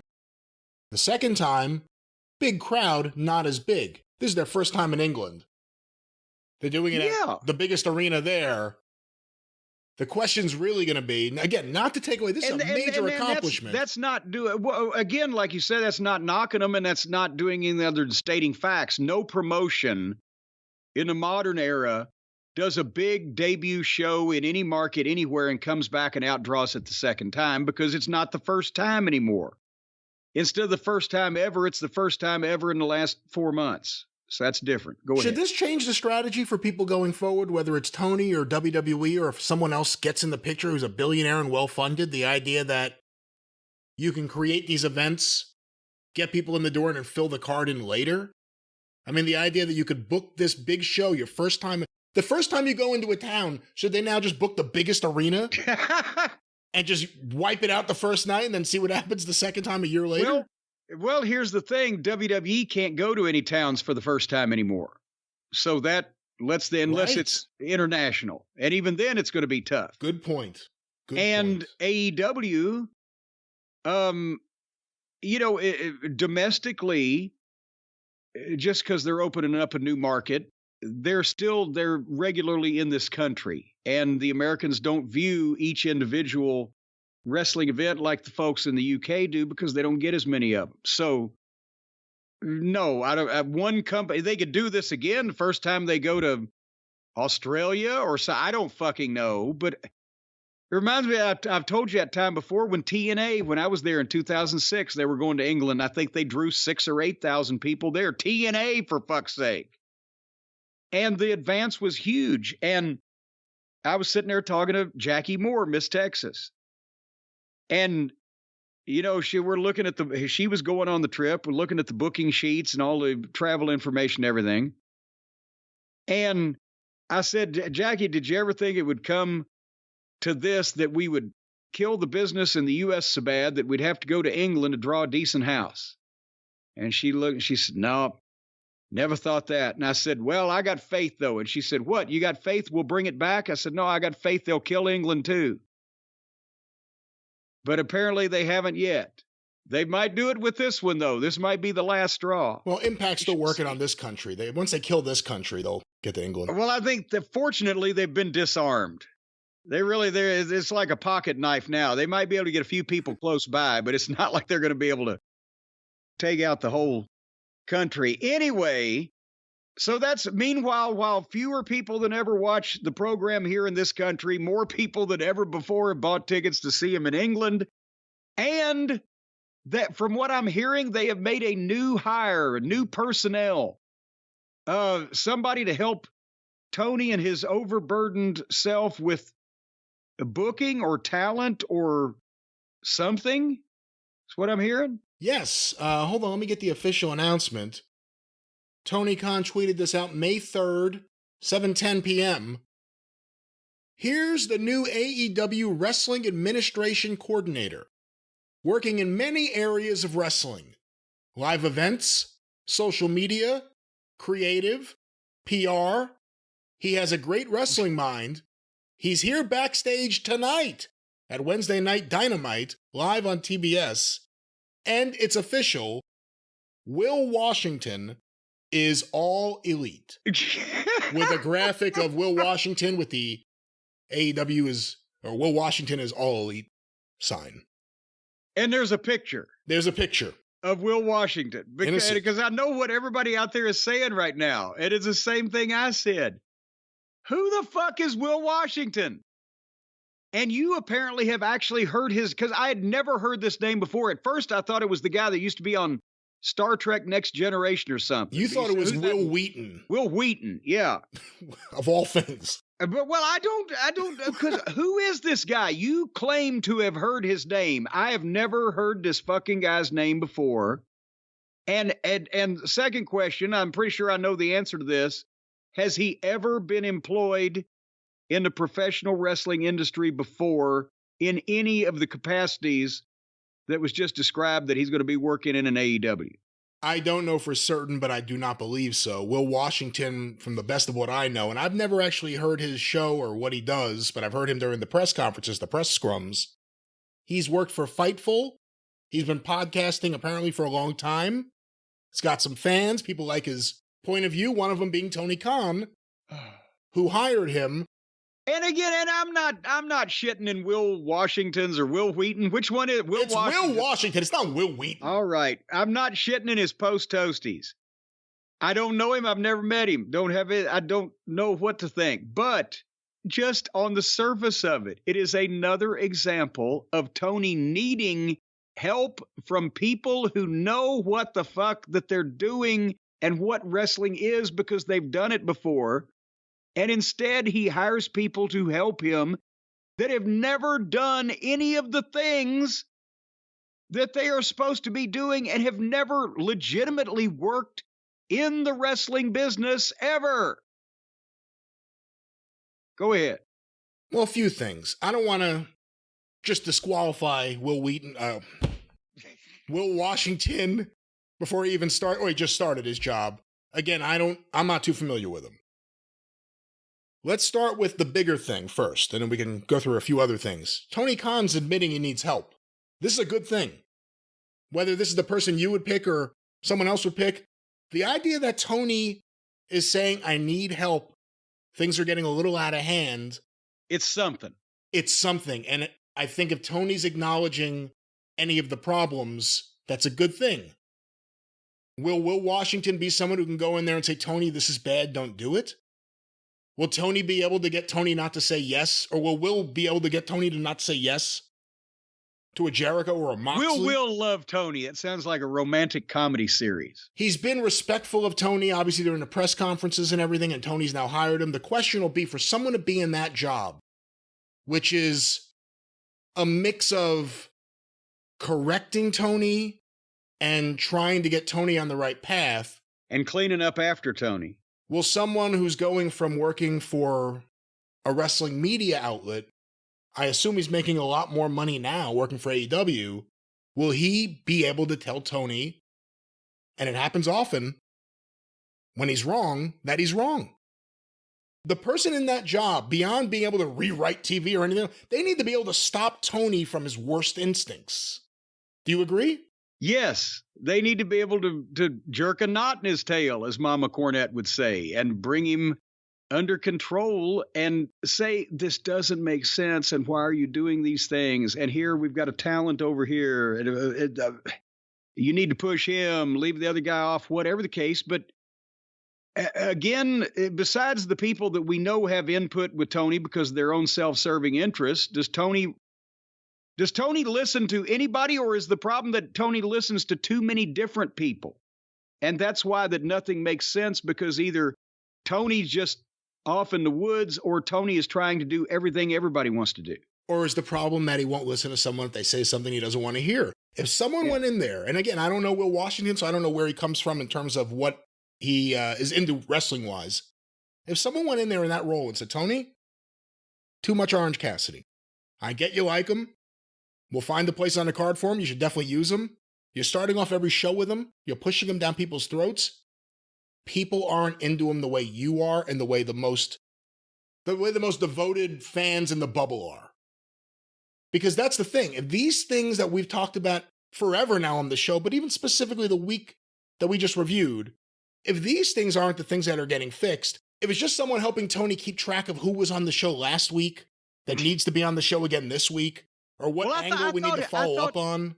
I thought he had that knocked out of the park when he changed his columns from up and down to side to side. Did you see the columns? They were on TV the other day because everyone sent me the screen caps on that All Access show. I guess he was either showing Sammy Guevara his book or he had his book out, and you get to actually see the columns. I fortunately missed that.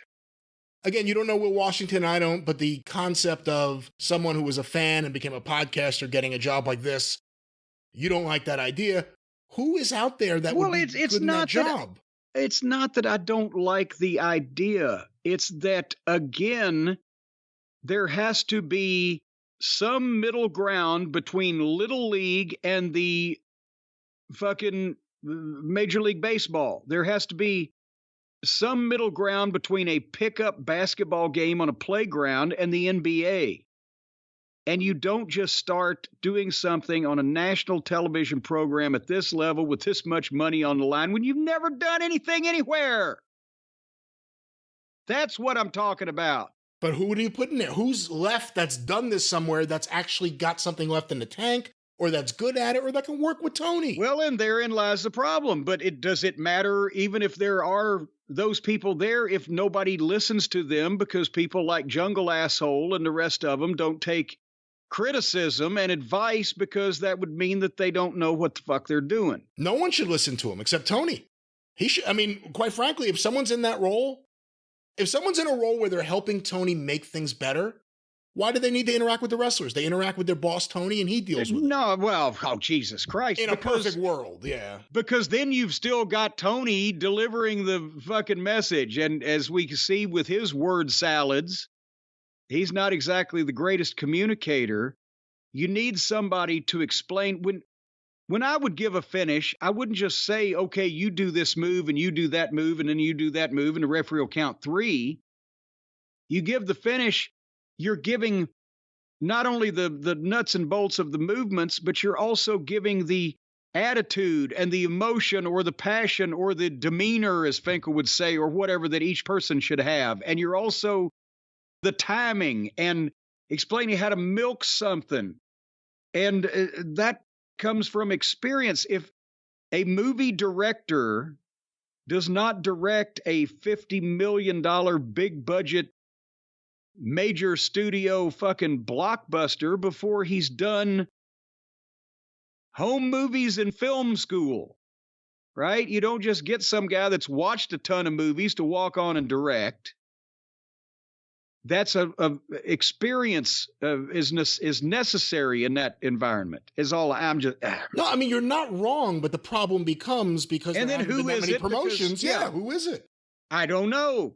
I'd have to make a list of everybody active and breathing in and around the world of wrestling, and then say, well, you know what? Those 3 guys might actually know how to do this shit. See, we have to see how this plays out. If Will Washington becomes another voice that won't tell Tony that the bad things are bad, won't stop Tony from doing the same things over and over again, will insist on things being fixed on the TV show, then it'll be all right. But when Tony, again, he's insistent that he's doing something special with Orange Cassidy. He's not. He's not, but he's insistent that he is. So you have to find someone who can break through Tony's own insistence. On this Will Washington news, Jim, Will Washington going to AEW, Dave Meltzer had some interesting comments that a lot of the listeners have been sending in. Have you been following this? Unfortunately, it's not my week to listen to Uncle Dave, so I haven't been following this, but I would assume he's for Tony getting some help, taking some of the burden off of his already burdened psyche. Well, we'll go to some audio in a second, and it will be an interesting throwback to something we've talked about in the past on the show, but let me read you what he wrote in The Observer. Will Washington, a reporter for Fightful who just announced he was leaving that site last week, started here this past week in AEW. Tony Khan said his new job is wrestling administration coordinator, and he'll work on all the things we said before. Khan says he has a great wrestling mind. People who have heard him on podcasts have said that he comes across well. He's been very professional as a reporter at the press conferences. I have been around him, and he was very nice, but I've never had a long conversation with him. He also has background knowledge in MMA and boxing. Someone close to the situation who knows him well, told me that he's had Khan's eye for quite a while. And he's a longtime message board guy. Oh, there you go. Tape trader type guy, and was described as being like a strong observer reader. I don't know if he subscribes or not, but that was the description. Who has a very strong memory of dates and things in wrestling, similar to Khan. If Dave doesn't know who his subscribers are, how's... Well, I was about to say, is Dave trying to say, well, he must be a genius because he reads my publication? He was described as being like a strong observer reader. What does that mean? He's like a strong observer reader. Strong observer reader. Potentially, that means he knows all the words, and he can figure out the ones that Dave misspells and glosses over. But so Uncle Dave is not giving this guy the side eye just yet. He's saying wait and see what happens. Well, let me play you some audio here. This is from Dave Meltzer and Brian Alvarez discussing this big news. Let's go to this. AEW announcer Will Washington has been hired. Do you know Will? I've seen him at the shows, but I wouldn't say that I know him. Yeah. I mean, I don't know Will. So I mean, it's like, I met him, but I don't know him. I don't know. I've seen people say that this is a really good hire, so that's, he's got a variety of different jobs. What is the, didn't bring my thing, but, it's going to be,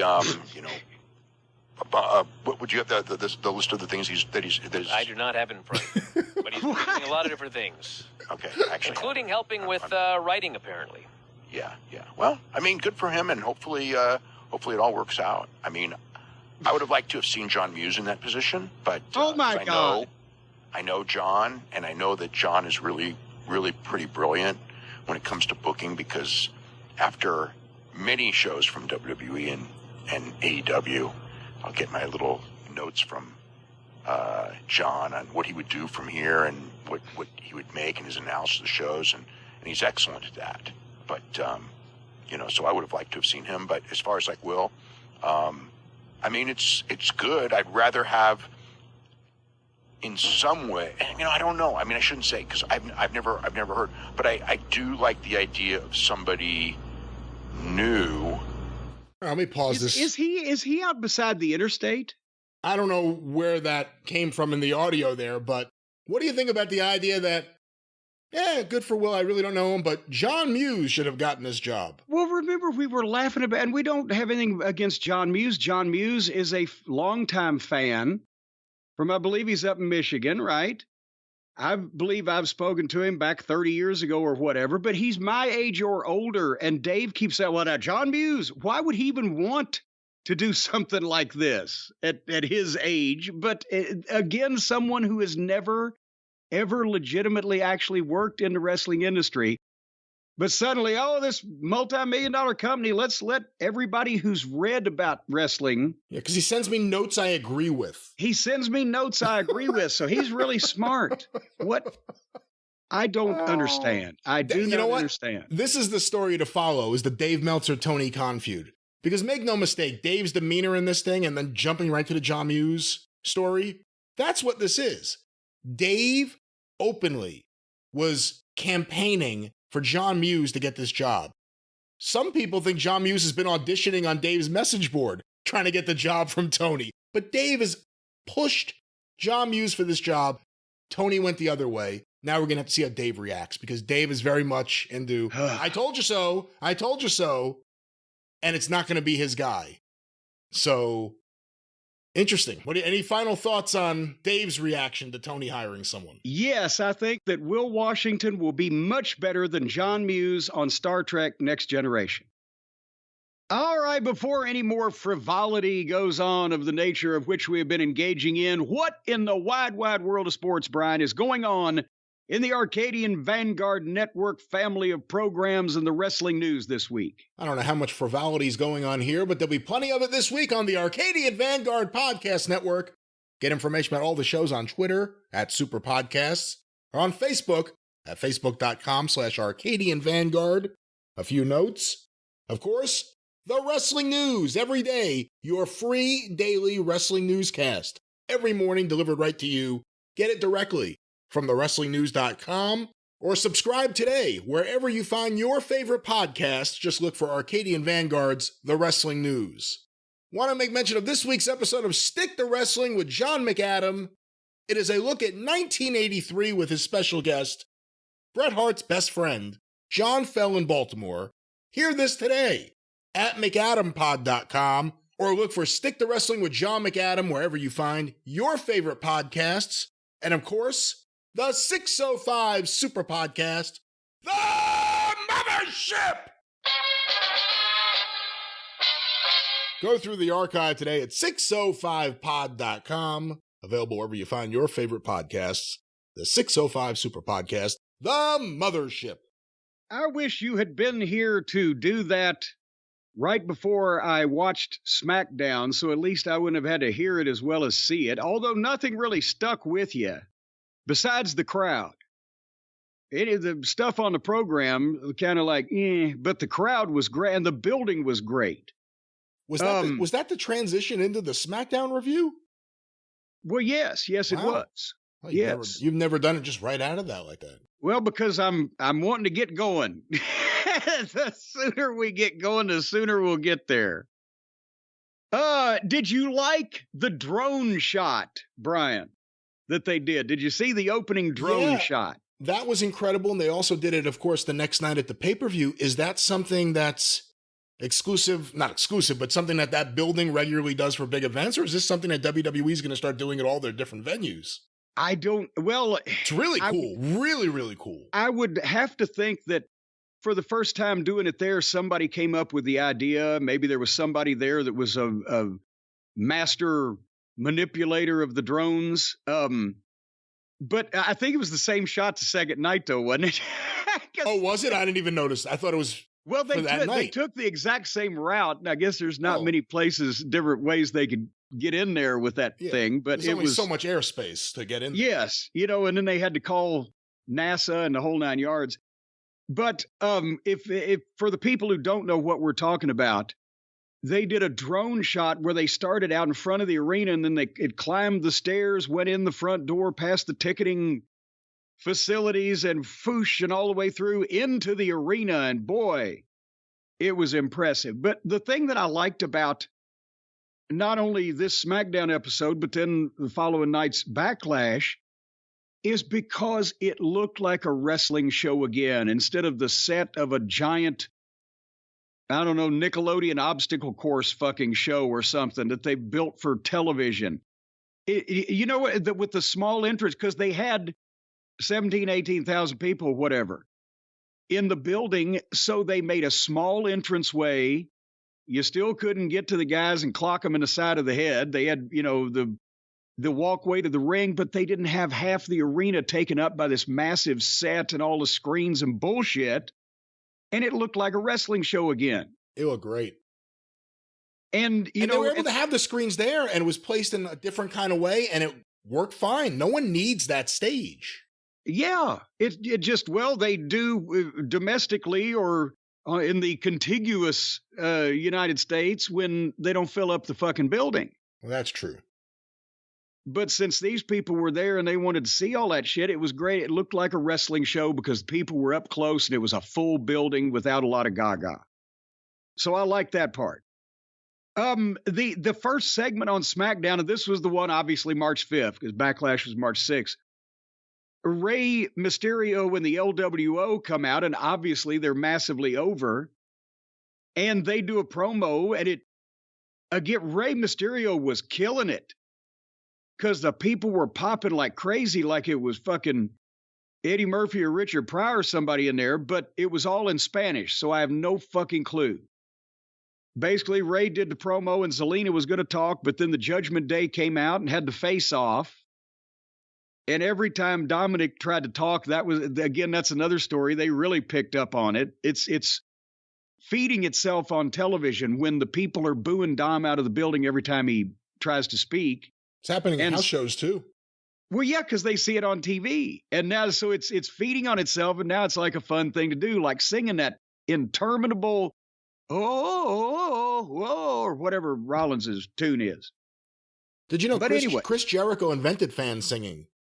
I heard that. They were trying to drown his records out, from what I understand, at the top of their lungs. But anyway, like I said, it was mostly in Spanish, so I can't, but it sounded like the people were loving it. The crowd reaction was the story, really. Yeah. For us that really didn't even understand what they were saying, you could tell just the energy of that crowd made it so that you could watch. And then basically, Rhea challenged Rey Mysterio, said, instead of Rey and Dominic, how about me? But then Zelena got in her face. And then Dominic made a challenge kind of for a mixed tag. What about both? It was implied. And then Rhea said, okay. And then the announcers said, well, maybe Adam Pearce will make that. And then Dominic, the heels start to leave the ring, and Dominic doubles back real quick and slaps Rey in the face and then fucking slides out like a little shit disturber. He's great. He's become great. We'll see how it works as he gets older. But right now, at his age, the way he's behaving, the reaction he's getting, he's perfect in his role. He's the Hispanic Buddy Landell in Mid-South Wrestling. Anyway, so that was a high point on the program, but now we got to come back to reality. So Gallows and Anderson are back. The OC, does anybody understand what the OC is? The original club? Orange County. Well, yeah, I mean, that's what you would think. If you see those initials or hear that, couldn't they have used the time that they were away or they've been off or either whatever to come up with a new, fresh gimmick, a good look, coat of paint on these guys? So coat of paint. Well, you know what I'm saying? How about the invisible tag team?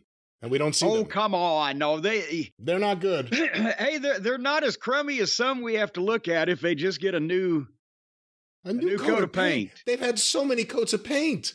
I'm talking about drop the OC and another tag team name. And maybe, I don't know, just another name. Well, they were the Good Brothers, but I guess they can't use that in WWE because WWE doesn't own it. Well, besides that, the Good Brother, unless their name was fucking Renee Moxley Good, unless their name was Good. Yeah, why is it on Moxley's team, the Good Brothers? But that's the thing is, unless their name was actually, their last name was Good, the Good Brothers, then the Good Brothers doesn't really sound like a fearsome fucking giant heel tag team. Anyway, they wrestled the Vikings with Valhalla, and they went 90 seconds to the break. And son of a gun, I forgot to watch the rest of it. AJ on commentary. That may be why I forgot to watch the rest. So then they explained and we're just going to skip through this and get to Backlash because I know everybody's waiting. They explained the tournament that they're having on Raw and SmackDown. We've talked about that earlier in the program, but they didn't mention 2 triple threats and a single. They just mentioned the tournament beginning. And it's basically going to happen on Raw and SmackDown and the finals on May 27th. So they're getting a 5-day period out of this tournament with the finals on the show in Saudi Arabia. And then here came Bianca, and she skipped and twirled and smiled and did an in-ring promo. She's even happier, I think, than Liv and Raquel. There's so much happiness until Bayley and Kai and Sky showed up. And you'll never guess what happened. Well, Brian, I know you know, but for the people who didn't have to watch this thing, all 3 of the heels beat up Bianca until music played, and Liv and Raquel came out, and then they beat the heels up and ran them off. I've never seen anything like that before. You know what? On this night, it's all excusable. Anything that happened got a major pop. The simplest things got huge pops. I'm all for it. Yeah, well, again, virgin crowd is what they used to call it when you'd open up a new town that had been dark for a while. I think they said the next night at Backlash, it was the first Well, did they use the term premium live? The first big show in 18 years. Yeah. In Puerto Rico. It's interesting, though, just in the last few months between this and the Montreal show with Sammy, because, again, it wasn't just that match. That crowd was on fire the whole night. We're seeing some real interesting local flavor, I guess, for the first time in a long time on WWE programming when it comes to these shows where every show looks the same. They're not all looking the same and feeling the same right now. Yeah, and they can't get around it that if they go to Puerto Rico, the natives of the island on the roster are going to be over like crazy. Same thing in Montreal. So at least instead of ignoring it, they have played up to it and tried to make something out of it, and it's obviously working. But anyway, Cross and Scarlett, are these promos just tickling you at all? No, actually, I kind of don't like it. They're trying to act so spooky, and he's trying to be so dramatic with his delivery, and he's trying to make mean faces, and with that fuzzy little head of hair, but there's nothing being said here. It's like the House of Black, that they think that they're so spooky, and they write this stuff for themselves. Well, Cross has somebody else writing it for him, but it still doesn't make any sense. And of course, we're teasing the Usos and Solo having heat with each other. We'll get to that later on. Did you love that? God, I don't know, was it 30, 45-minute classic between the Street Sweepers and Marcel Marceau and Leonardo da Vinci of Imperium? I did skip this match, and I started thinking about it because I love tag team wrestling.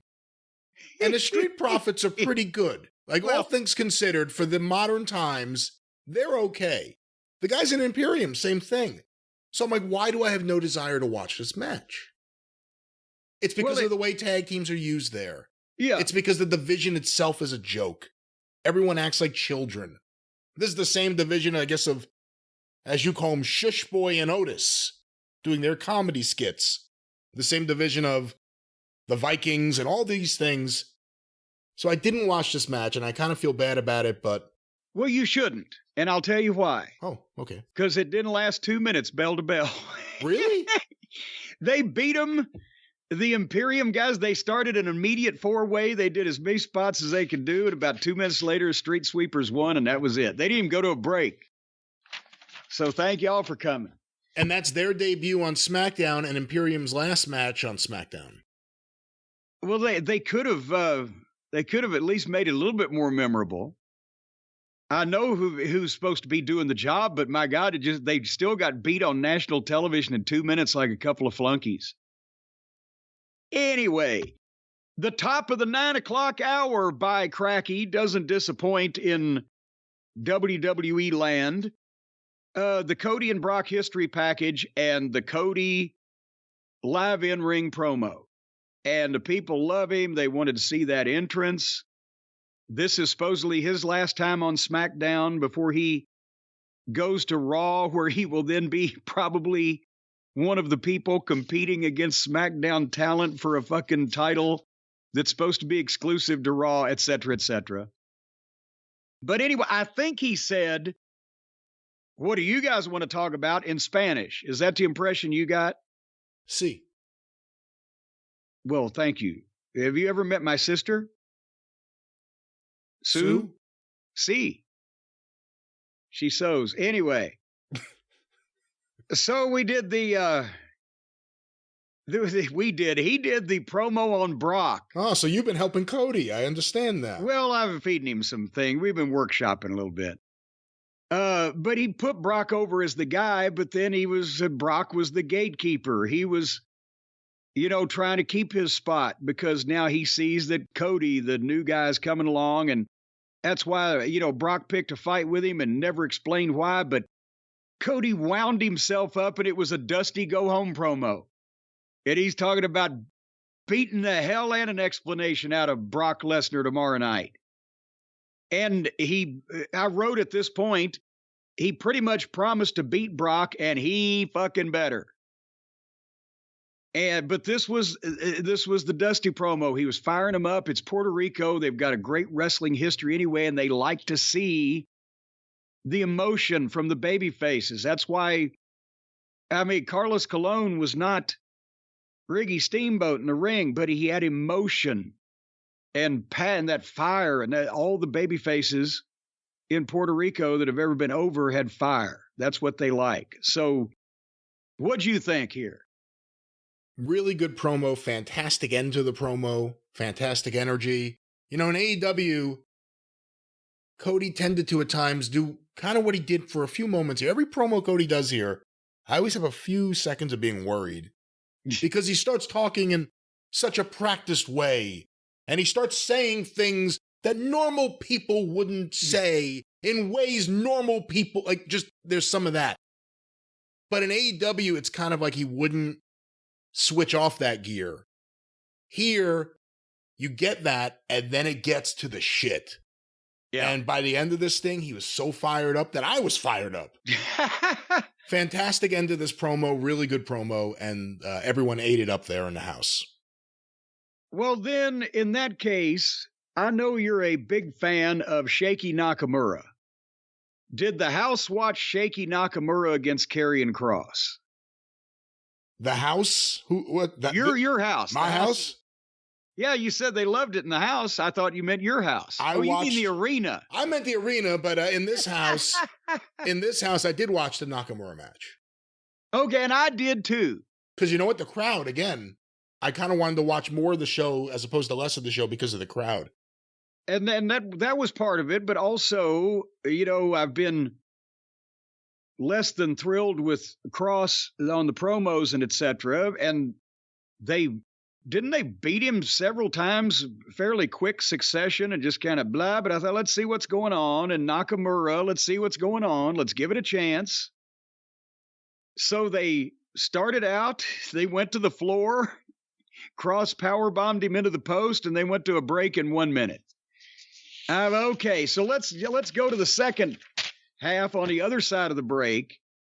And I'll say, well, let's just start there and see what I think of them. And son of a gun, they did end up giving them about 4 or 5 minutes when they came back. But, when Kross was getting the heat on Nakamura, after about 30 seconds, they came back from the break. Nakamura came back with the kicks, no big bumps by the heel, Nakamura kind of makes lazy covers. And then to stop the comeback, Scarlett gets up on the apron and Nakamura walks over to her, just stares at her for a second like he's hypnotized, and then turns around and Kross catches him with a suplex, 2 count. They went back and forth, some more false finishes, and then finally Kross hit a belly to back on him, got a 2 count, and then Nakamura pretty much just jumped up and hit 2 kicks and a knee, 1, 2, 3. I don't see, there was nothing rotten about either one of these guys. I'm not seeing, except for, as you said, the crowd was eating up people bending over and farting. I don't see anything rotten. I didn't see anything special here. What about you? I enjoyed it for what it was. Again, the crowd was going ape shit. They went nuts at the finish like it was a big match. And I like Nakamura. Early's traditionally I have, and I want to give him a new... now that he's come back, I'm trying to give him another fresh look again. It hit me watching this. You know, I used to watch him in New Japan, and when he came over to NXT, he got his new music. Fans would sing his music. He'd be out there dancing along with them. Is Rollins the Americanized Nakamura? You know how like shows in England would be hits, and then like Norman Lear would be like, all right, I'm going to adapt it here to the States. All in the Family. Sanford and Son. Yeah, I mean, a lot of different shows. Steptoe and Son. Do you think that's what it is? Because I was just thinking, I'm watching him dance to the ring. I'm like, man. That might be the flashy outfits and the over-the-top, presentation. And everyone's singing his music. Oh, I'm like, I've heard this before. And instead of having what looks like, I don't know, musculature seizures like Nakamura, he just does the dancing and the twirling and gesticulating. That's right. Well, and we got a match next week on SmackDown. You got to look out for Baron Corbin and Cameron Grimes. Corbin and Grimes were in the back doing really bad scripted shit that nobody would ever say, really. Grimes' debut on this show. Yes, he shows up just, hey, thanks for the I'm glad to be here, Adam Pearce. And then Corbin's, oh, well, who are you? So big things in Cameron Grimes' future with a debut like that, but at least he'll beat Baron Corbin. He's the one on the roster that hadn't beaten Baron Corbin yet. Guy used to be dressed like a roadie for Leonard Skinner. He comes out there looking like he's trying to impress your daughter or something. And the problem is, the more hair they take off Cameron Grimes, the more interest they take off of him. But anyway, it's time now for our SmackDown main event. Now that the Bloodline story has cooled off somewhat, they're actually having matches for the main event these days. But it was Rey Mysterio and Zelena Vega in a mixed tag against Rhea Ripley and Dominic. And again, with that crowd and these people, this was going to be fucking good. And you got the tease of Zelena and Rhea for the title match the following day. The crowd loves Zelena. And Rey and Dominic did some nice stuff. And then finally, Rhea stops Zelena. Of course, they still have to go to break in 2 minutes, even on something like this. But when they came back, they got a ton of heat on Zelena. And then she, managed to chin buster and drop down and evade and move out of the way so that Rhea, who takes that incredible shoulder through the buckle to the post like a guy, again, is beautiful. And then finally they set up the hot tag for Zelena to tag Rey, and boy, were the fans with that, including every time somebody went to do 10 punches or every time the referee would count 1, 2, they were counting in Spanish, obviously, but it was funny, especially on the punches. But what you heard also, you're old enough to remember this, Brian, and anybody can see it on the old video on YouTube or whatever. Remember when the babyface would get the tag, or even in a single match, when the babyface would start making a comeback and punch the heel, the people would go, ooh, ooh, ooh, with every punch. And that it was happening here to some extent. I haven't heard that in so many years. But anyway, they went back and forth. They had a nice finishing sequence, boom, boom, boom. But finally, Dominic goes for the Three Amigos, which was starting to get big heat. But after the second amigo, Rey trapped Dom's legs and pinned him 1, 2, 3, got a big pop. And then, of course, as soon as that, there has to be heat after. The heels get on Rey. Rey fights back. Here comes Damian Priest in. Now they're mugging Rey, and then they play the music. And here comes Bugs Bunny and the LWO. And the babies go in the air. And the wrestlers all hit the ring and wipe the heels out while Bugs and Priest face off with each other. But then Dominic tries to run at Bugs, and Bugs hits him with the kendo stick instead, and Priest bails out. So just a little tease, but that was enough for these people. I don't know whether, they couldn't have done a little bit more for the television audience. I guess they didn't want Bugs to actually crack Priest just yet. Wait till the pay-per-view. But nevertheless, that was a good. Out of this 2-hour program, this was a good 12 minutes of action and entertainment. Yeah, I liked it. Bad Bunny, super over. He's done really well with everything they've done with him. Treats everything respectful. So I've really liked his involvement with this, all things considered. I'm not really digging the whole LWO thing. I know I'm maybe the only one, but I like this match. There's so many of them. The babyface group tends to outnumber the heel group. Here's the thing about the LWO right now. Rey Mysterio, Zelena Vega, even Santos Escobar. That's one thing. The other two guys have not been defined in any way, other than they're Escobar's friends who used to wear suits with him. That's the thing. It just feels like there's 2 extra guys. They're throwing punches with everyone. They're doing stuff with everyone. What are their names? That's the thing. I think for the LWO to mean anything now, they have to do a little bit more to establish who those other guys are, as opposed to just 2 other guys in the pack. The problem is, when you look at it, the WWE is full of two guys that are in the pack. Gunther has two guys in his pack. Escobar has two guys in his pack. But Escobar's guys don't get mic actually time the or anything. Usos were two guys in Roman's pack. And I would argue every one of those examples you gave, you're right, but they all have gotten either mic time or have been better used and defined on that show than Escobar's friends. Oh, yeah, I agree with that. I'm trying to think of their names. I can't remember their names. I keep calling them his friends. I don't know their names. God damn it, for real, I can't either. It's the one that used to be, what was it, DJ Joaquin Zima Ion? Joaquin Wild. It was like Max Caster. I don't know if that's his name now, though. I don't know.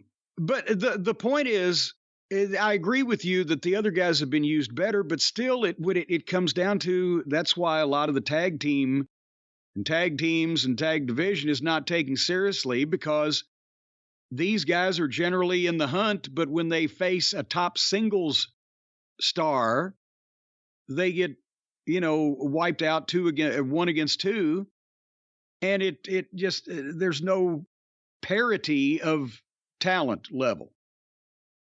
And then the Vikings, they get beaten like 2 minutes every time they go out there. And they're fucking 500 pounds apiece or whatever. Well, that's what I'm saying about the tag team division, what I was saying earlier. How are you supposed to take it seriously? The Vikings are in it. They never win a match.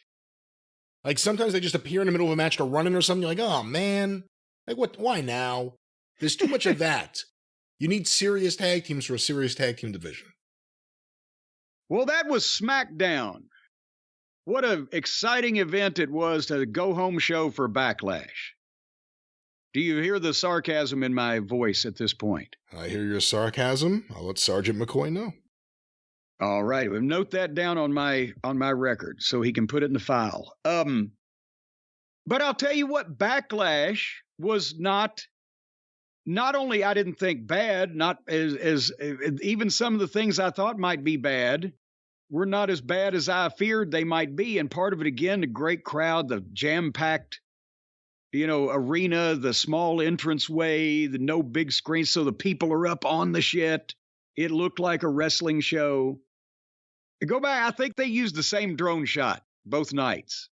Somebody's got to go back and compare. Either that or that guy, whoever's driving the thing, flying the thing. Drone operator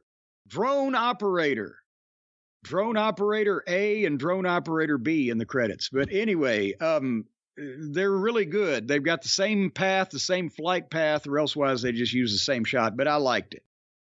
And for a different look when they're in Puerto Rico, and you mentioned earlier when they were in Montreal, even though Montreal still looks like a regular arena, they had a flavorful crowd. And, I'm loving the idea of more WWE shows looking different, for fuck's sake. Instead of you can't tell where they are except when they mention it for the graphic.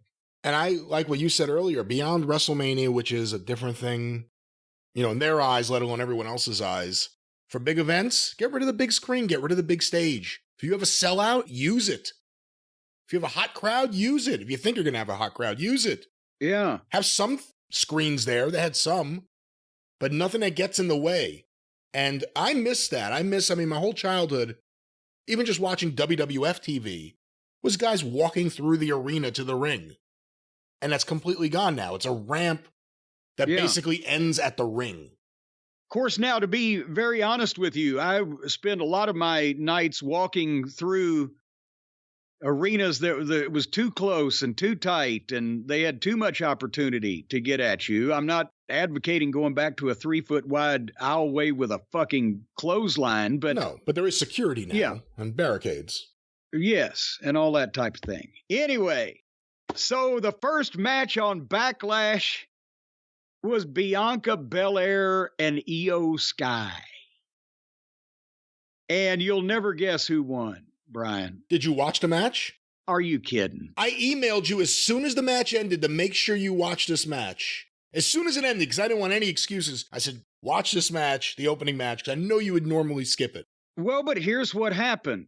I got up Sunday morning at 8. Well, I was up before 8 o'clock, but I got up Sunday morning early enough to start watching this show at 8 a.m., and that could not be at 8 o'clock on a Sunday morning the first thing that I saw. Oh, come on. That was the best match on the show. What? Wait, what? What do you mean, wait, what? That match was the best match. Brock Lesnar and Cody Rhodes. That match that was a different animal altogether. The crowd was hotter for this match than Brock Lesnar versus Cody Rhodes. The crowd was part of the story. The crowd was super hot, and both of these women, and you're saying that they just tired? Well, maybe Bugs Bunny and Damian Priest might have worn the crowd out. What I'm saying is this match was really good, excellent, I would say, and both women were great here, and the crowd elevated them and elevated the match, and it was worthy of your time. And I think you probably, if you watched it fairly, you probably would have said that was a really, really good opening match. All right, I tell you what, how about, since it's on the Peacock Network, that I will I'm making myself a note now. You're going to go into this looking to hate it. That's the problem. No, I'm not. Yes, I will watch this. You're a mean old man. About it on the drive-through. Everyone knows. You're mean. Well, I will watch it, and I'll watch it in the afternoon when I'm.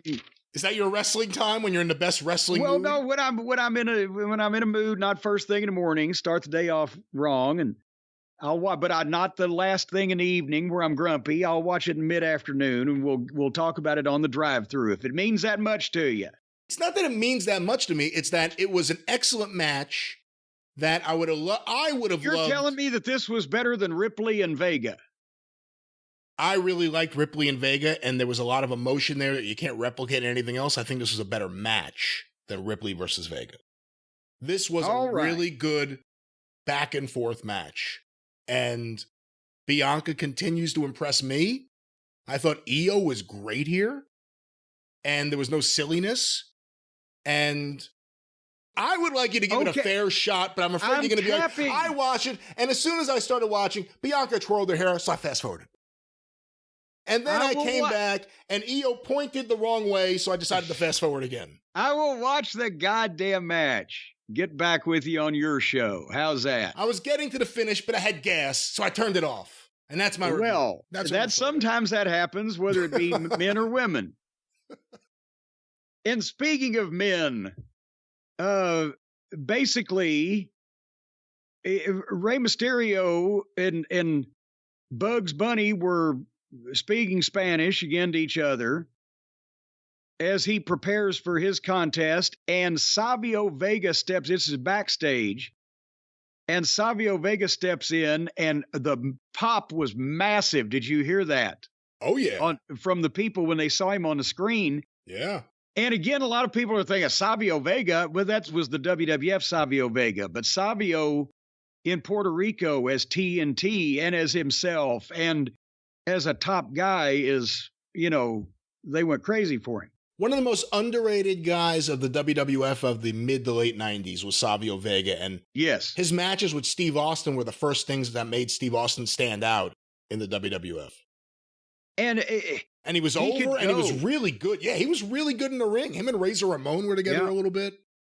And I thought TNT was a tremendous gimmick, too. It was like a martial arts secret agent kind of thing. Remember in late 80s Puerto Rico? Yeah. But anyway, all of this was in Spanish. But Bugs has a kendo stick from Savio. And then here's what I thought was going to be just grisly to watch was Seth Franklin Rollins against Almost. And I got to be honest, it certainly was better than I thought it was going to be. Is Almost getting better, but then again, is it too late now that everybody and their brother have beaten him and you can't do an Andre anymore? This is a rhetorical question, I suppose. Without spoiling the match, even though, that's what the nature of this review is. Rollins beat him, but Rollins didn't just beat him. Rollins had to have this guy kick out of the finish twice and had to hit a supersized version of it to beat him. Yeah, but What I know, but still, what I'm saying is they didn't, when Andre was first unveiled on the United States public, he was fully formed pretty much. It wasn't like you saw him come in as a clunky klutz and then people beat him. And then they never did the thing with Andre. Boy, he's getting better. It's harder and harder to beat him. That was never done. No, the Hogan match in 87, more than likely for 99% of the wrestling audience, was the first time they ever saw Andre the Giant lose. Yeah. So because of that, as almost gets better, and he's past almost ready, and he's ready. He can't be undefeated anymore. I mean, you've still got a giant, but gosh, it seems like they've jobbed him numerous times in high profile situations, and that's, what else. But anyway, nevertheless, he's getting attitude. He's being able to work the people. The crowd, which would not stop singing, was into this. He pretty much manhandled Seth through most of this, and they were creative in terms of, how Seth could come back or do whatever, and almost never took a bump. And then finally, like, Seth hits a dive and he doesn't go down, and he tries a second one, but he catches Seth with a choke slam and pressed him back in over the top rope from the floor. And they went back and forth as best they could, with a guy that's that size, but they got some decent false finishes out of it. A foiled curb stomp by Seth led to a choke slam and a 2 count, and Seth then went to try the sleeper to see if he could put him to sleep, and he could get him down to a knee, but then, almost would break it up. And then finally, they missed one shot, I think, to the point where the announcers didn't even realize it happened. But when they had done something, MVP jumped up on the apron of the ring to draw the referee, but he had slid the cane in. And the announcers never saw it, and you really didn't see a camera shot of it until Seth hit the curb stomp as Almost was trying to get the cane or had the cane or whatever, and it flew out of the ring. And then another curb stomp for a 2 count, and then he went to the top rope, and it took a while, but it worked here in that he was milking it. Boy, if he hits this one from the top, and then he hit that one from the top, boom, 1, 2, 3. So it wasn't a bad match at all. The finish may have dragged just a bit, but with a guy that big, you're at a little bit of a slower pace. So I was pleasantly surprised, at least. I thought this was good. It was smartly done considering the limitations of Omos, and Franklin's great in the ring. You can never take that away from him. I thought he was really, really good in there with Omos. Good match. I mean, to your point, it's a good victory for Seth Rollins and whatever they're going to do with that character. Almost every match I remember Omos in, he's lost. Yeah. I mean, you said that before. I mean, Andre, we never saw him lose. Other than a squash match on Raw, I can't remember the last time Omos won. What main eventer or mid-card guy has Omos beat? I do not know. I've seen him pin several times.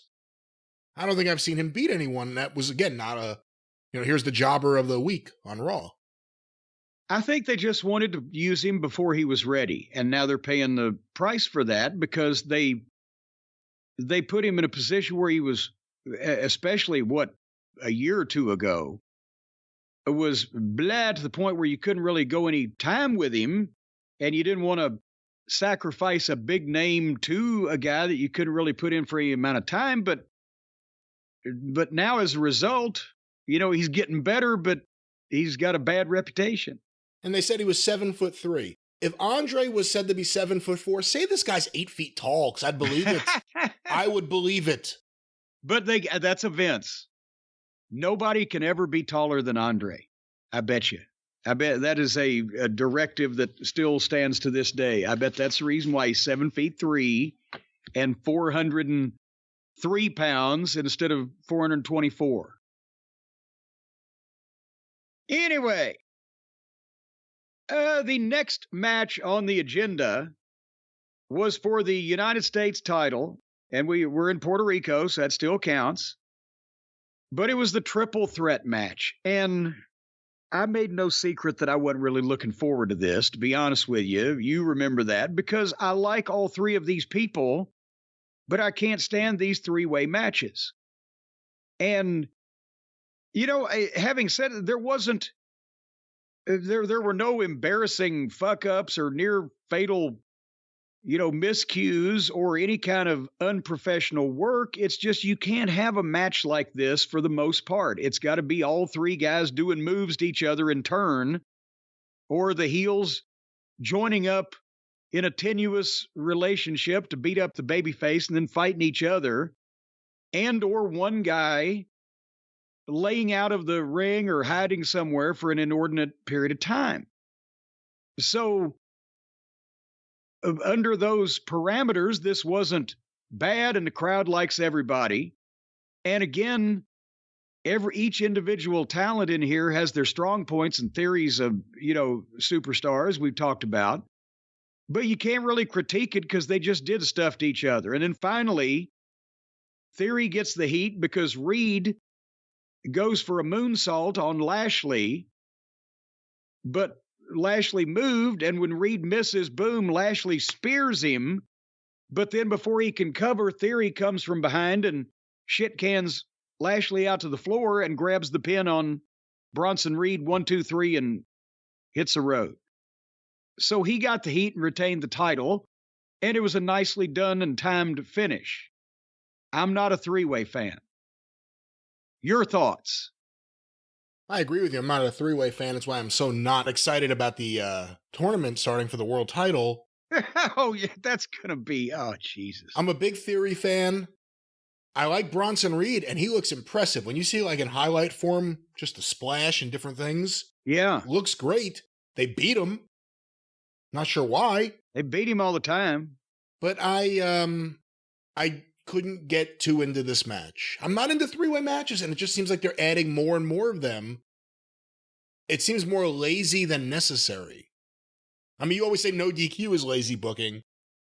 I would argue that three-way matches is the ultimate lazy booking. Well, but now remember, three-way matches are no DQ, so it's all, yeah, but I get what you're saying. Not all three-way matches are no DQ. Aren't they in AEW? Actually, I think they are in WWE too.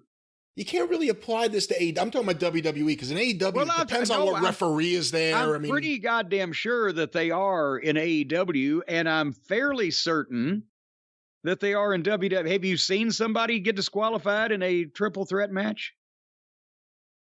I don't recall the last time that has happened. No. Well, let's let some of the facticians and statisticians in the audience let us know how lazy is the booking of the triple threat matches, because I think that they conveniently always say no DQ on them as well. Honestly, I think there are too many belts, but why not just create a belt?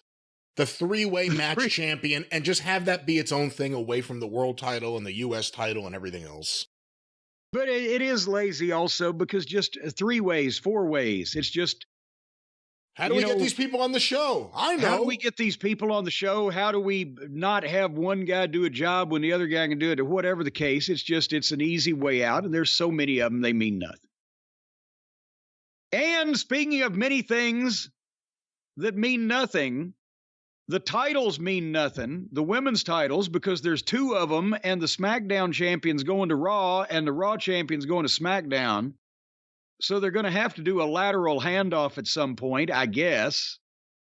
It is so confusing. But Rhea Ripley wrestled Zelena Vega on her home island. I don't know if that's the exact specific town. It's where her family comes from. Yes. And so she obviously got a huge pop, as she did the previous night on SmackDown, for being the hometown girl. Huge doesn't really describe it. I mean, well, yeah. These are monster pops and monster cheering sections on these shows. But again, also because of the tremendous wrestling legacy and tradition in Puerto Rico, these people are into it. And, they again...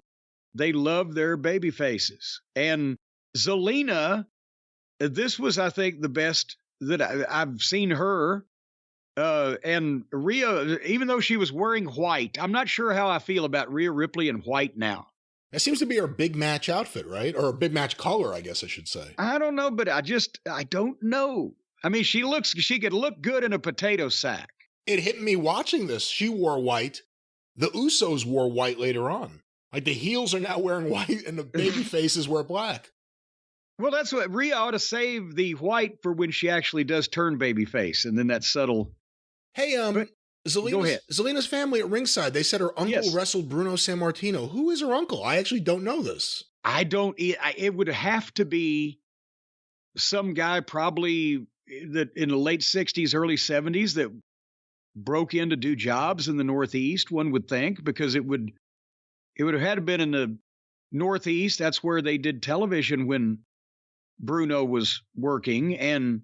But I don't know whether he ever attained enough of a name where anybody would even know it today, which is maybe why they didn't mention it. But it's entirely possible. And especially there wouldn't be any TV floating around late 60s, early 70s, where people would be putting on have you seen the Twitter tributes to job guys where they put up like their beauty shot with their name and graphic for like 2 seconds? I don't think that guy would be on those either. So what an incredible moment, though, of Zelena in the ring, you know, at the beginning and eventually at the end, but especially at the beginning, just the crowd reaction. And it would be almost impossible, I would think, for her not to be emotional in that moment. Her family's there. This place is just going nuts. It was quite the moment. One of the real special moments I think I've seen in quite a while, her reaction to that. And thankfully, the flip-flop spot was explained in an article on pwinsider.com the next morning, folks, if you want to check. But basically, Zelena goes out on the floor and gets a flip-flop from her mother and then throws it at Rhea Ripley, and the place explodes like she's just hit her in the face with a fucking pie. And apparently that is a traditional island thing down there that your mother will take, and I forget what there's a Spanish name for the shoes, but we'll take one of them and spank you with it if you get out of line. And the mothers in Puerto Rico are noted for them shoes. So it got a huge pop, and everybody else is like, what the fuck's going on here? But that's why. And again, this match, my God, they did big girl, little girl spots, just like I say, big guy, little guy spots. That's the way they built it. Zelena is quick and resourceful and fast and smaller, and Rhea is overpowering, but is not as fast and resourceful. And it worked. And Rhea, again, sells like a guy. The staggering, the wobbly legs, the facial expressions, little things. Or then when she's a heel, and she loved healing to people here. And she woman handled Zelena and roughed her up and, really loved taunting the crowd and keeping the pace exactly right for the heat so that then Zelena could be all fiery on the comeback. It was very good, I thought. And Zelena made a comeback, hit a DDT, hit a 619, and hit that Meteora that I wouldn't want to take. I've seen, who else is it does the Meteora? There's several of the ladies that do it. I forget. But nevertheless, I haven't seen one yet that I would either want to give or want to take. I don't know how that either doesn't destroy your knees or fucking potato the recipient. But it looked great. 2 count. And then suddenly it was like Ripley said, okay, fuck it. I guess we got the emergency go home cue. Kicked her, grabbed her, hit her finish, the Riptide Boom 1, 2, 3.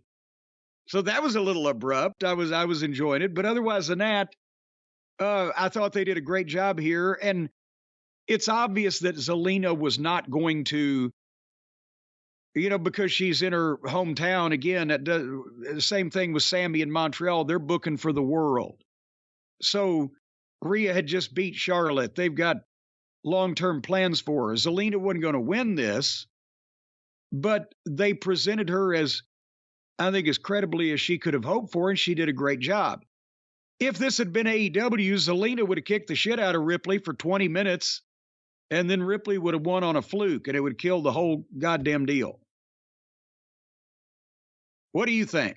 I thought this was a great match. I thought Zelena did great. Again, I talked about the emotion at the beginning, at the end. What do? You have the heel beat the hometown favorite. The heel leaves. You let the babyface get up and get that moment again at the end. And yeah, it really was a special moment. And it made you, it would be impossible, I think, to watch that and not root for Zelena Vega in that moment. It was really, really cool. Yeah, but and notice they brought the music down after Rhea got out. They brought the music down, and just that was the people's cue to, okay, now we can show Zelena, gave her the moment, how much appreciation we have for what, who she is and what she did. They wanted to pop and react for her, so they got the chance even though she didn't win, which for the long term probably isn't the right thing. Right. I had a lot of comments about the AEW women's division earlier. This is where I see the opposite. Rhea Ripley may be, if she's not my favorite wrestler today, she's in the top 3. Not favorite female wrestler, favorite wrestler. Yeah. I love watching her. The way she takes a DDT. Like, it's not just the way she gets almost so she lands on top of her head and falls. She also rolls her eyes. She also sells with her face. Everything she does, her whole body's in it. In a way that an athlete, she's an athlete. And a lot of people just look like they're going through routines in wrestling. A lot of people, they want to get in there and do what other people do. This is a pro wrestler. Rhea Ripley is on top of her game, and she is just so good and so young and so good. So when I say all those things about AEW, that AEW probably shouldn't even have a women's division, it's not that there isn't good women's wrestling out there. Rhea Ripley's as good as it gets. And I love the opening match, and I can't wait for you to honestly watch it. All right. But that's the problem. The bad people doing it outnumber the good people doing it. The bad actors out there. But Rhea Ripley is just exceptional as a professional wrestler, and Zelena Vega did great here, and it was an emotional match, and tremendous. And the crowd is still as up as they were for the opening match. Well, here's what I think might have worn them out a bit. I have conflicting emotions on the street fight between Damian Priest and our friend Bugs Bunny. Bad Bunny, major celebrity, known throughout the world, major star. I had never heard of him before he showed up on this television program a couple years ago or less. I have conflicting emotions because this was, not only is Bunny taking the business seriously and being respectful of it, and he's trying his hardest, and he's taking risks he doesn't need to take, and we've heard rave reviews about him as a person with how he's treating the business. That is not the issue I have. I don't dislike his music because I'm still pretty sure that I've never heard a fucking lick of it yet. It's not that. And in the special mixed tag team match that he had where he and Priest were partners, as I said, I can buy that. Wasn't mixed? Mixed, yes. A wrestler and a non-wrestler, civilian. What I'm saying to you. All right, you're the Mr. 3 people and a woman. So don't. Yeah, there were 3 people and a woman over there. Anyway, my emotion is, and this was laid out well also, and it was specifically the thing that the people from Puerto Rico came to see. It was island-centric with all the guest stars that we'll talk about and the involvement. And it was laid out when it tore the house down. But I guess at the root of it, this guy is a musician who is giving a 6'5", 270-pound, whatever wrestler Canadian destroyers and taking power bombs off stages through tables and getting up and see what I'm saying? It's almost like, yeah, that's what I talk about when I talk about the fact that it just because you can teach a trained chimpanzee to do moves doesn't mean they know why they're doing it, and they shouldn't be presented as able to do it. Can a musician possibly be this tough? If so, then how tough do the wrestlers have to be? Are we putting the bar? Now, what do you got to do to a wrestler? If the fans can say, well, fuck, that goddamn Bunny, he got thrown off that stage through that table and he was back up and won the match. Well, then the wrestler has to be thrown through the table off the roof. This is the problem, that this is where we work ourselves into corners, in my opinion, when just because somebody can do something doesn't mean that they should for the overall presentation of everybody. Has that point been registered? It is, and I don't think you're wrong in principle and in general.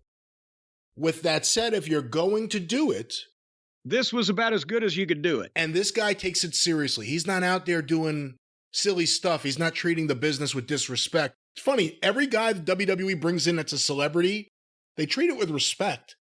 Almost more than the wrestlers even. Yeah, well, and you have to figure that before we see the celebrity, they've already felt out as to whether that's going to be the case or not. There may have been some they vetoed because they didn't get that vibe off of them. But anyway, and they worked this match. Whoever laid it out, I do not know who the producer was. Hopefully a lot of this was Priest. I think he has pretty good ideas because he seemed like, especially at the start, even when Bunny was on some type of offense or had scored something, Priest was still kind of scoffing at him and, toying with him a bit and not taking him seriously. And then as it went on, he took him more seriously because they created believable happenings to where Priest's leg would get hurt. So that's a handicap for him. And that the Bunny was always fighting from underneath or needed some type of equalizer as far as one of the weapons, because he brought down the New Jack shopping cart full of everything in the world, axe handles and chairs and cans and whatever. But they structured it well and they didn't overuse the weapons. It wasn't like 17 shots with a kendo stick and just wear the guy out with it. It was, if somebody grabbed a stick, they got a shot or two, and then somehow it was fumbled in a natural progression and they go on to other things. So, and of course the non-wrestler would need the weapons. Well, yes. And that was one thing that in some case, I'm not saying that he was out there picking Priest up and giving him multiple suplexes. I'm saying I think it was a bit much the abuse that Bunny persevered through to still be able to come back and win and be conscious. But the musician did need to use chairs or sticks at various points. And, again, it was a garbage match because it was a street fight, but it was more of an old-fashioned garbage match in that the weapons were used to hit each other. They didn't build,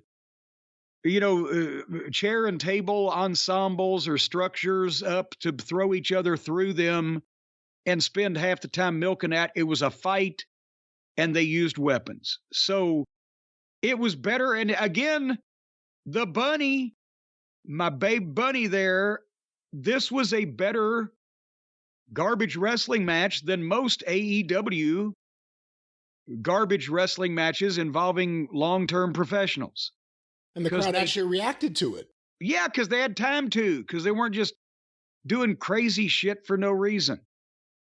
But anyway, yeah, and it was the Falcon Arrow that off the equipment case through the table. That was what Bunny and Priest did mostly carry him back to the ring, but still.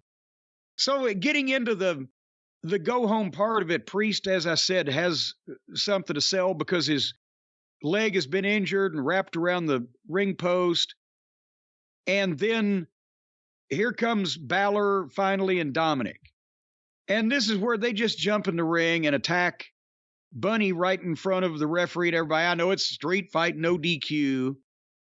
But then here comes Rey, and he hits the ring and has a flurry, but they stop him too because of the numbers. And then suddenly, here comes Carlito Colon, Carlos's son. Big pop. Huge pop. And because they could recognize his hair also. You could see that coming a mile away. And he hits the ring. He looks, remember the last time we saw him a couple years ago on one of the reunion shows or whatever, he looks better now physically than he did when he was actually wrestling. And he's still a young guy, right? He was in... Is he even 40?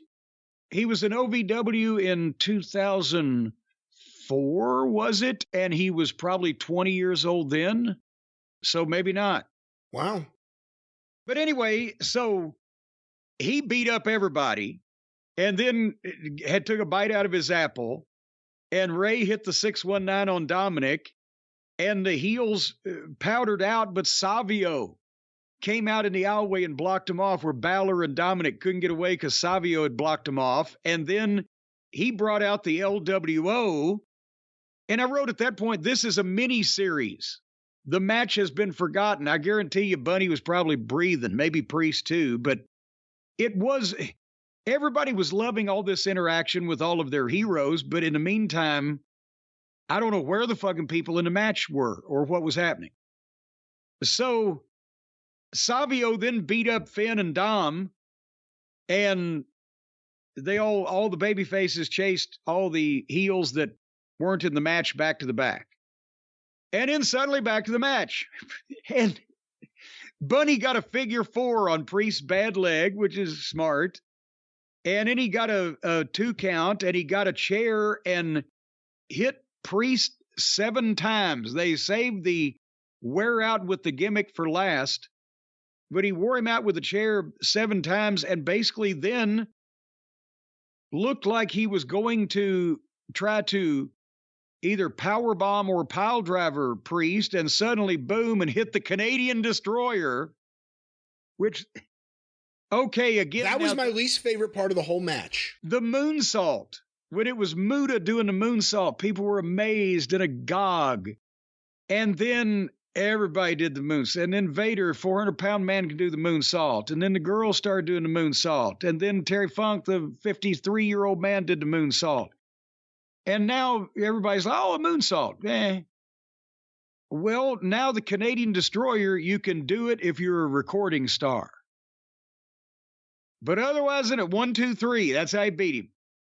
But I would think if you just smote, is smote the past tense of smited or smite? I don't know. If you had just smote a motherfucker with a steel chair 7 times like Paul Bunyan, I don't know if you needed the Canadian Destroyer. The biggest problem I had with this whole thing, I was able to suspend my disbelief. Hot crowd. This guy's treating everything respectfully. I don't know about wearing all brown, but at least he didn't take off his shirt and show you like he doesn't have muscle tone or anything, so there's still a little mystery there. Well, no, see, he was going for all brown. He was going to have yellow boots and yellow tights and call himself a drizzling shits, but... Well, I don't know about that, but hot crowd, good match for what it was. I had people here watching. We had a social gathering here at the house, and non-wrestling fans were asking me about the match. They said, who do you think will win? And I said, well, Priest should win because he'll be back here tomorrow. Yeah. But they're going to probably have Bunny win because this is his hometown. He's the big star.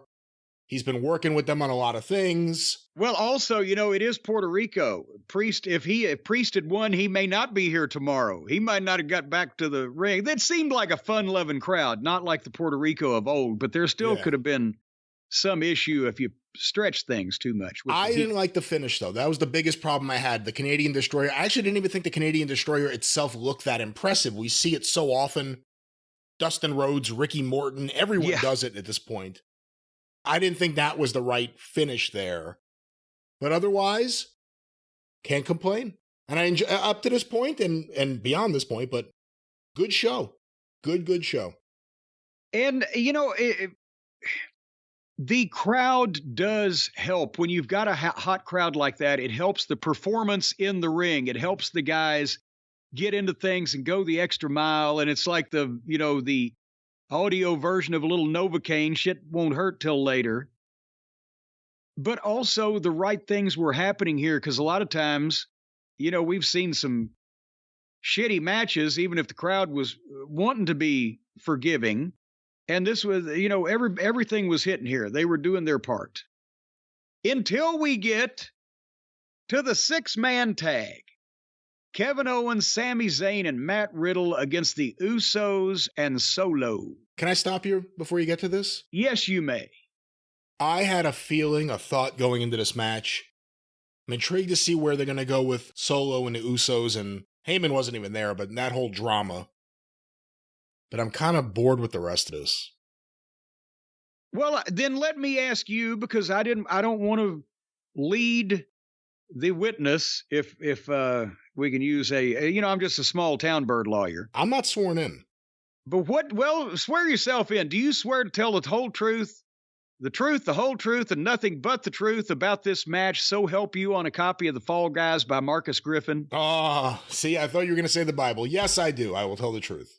Okay. What'd you think of this 6-man tag team match as a match? I wasn't into it. I didn't like it. And the women who were here in the house couldn't get over the shininess of Matt Riddle's legs. They kept asking me questions if he waxed his legs. I said, I have no idea. They said, why is he dressed like that? I said, I don't know. I don't know why his legs are so shiny. But these are the things that casual... So you had people over and you also had some women. And they were asking... You see? And they were asking why... Yes, Sergeant McCoy was carting everyone on the way in. And they were asking why Riddle waxes his legs. There was a lot of time to look at leg waxing, I guess. And this match happened. There was nothing remarkable. I know Sammy likes to sell, and Sammy can sell, but they got heat on Sammy for quite a while. And then Riddle made an awkward comeback, and then they stopped him, and then Owens tagged in.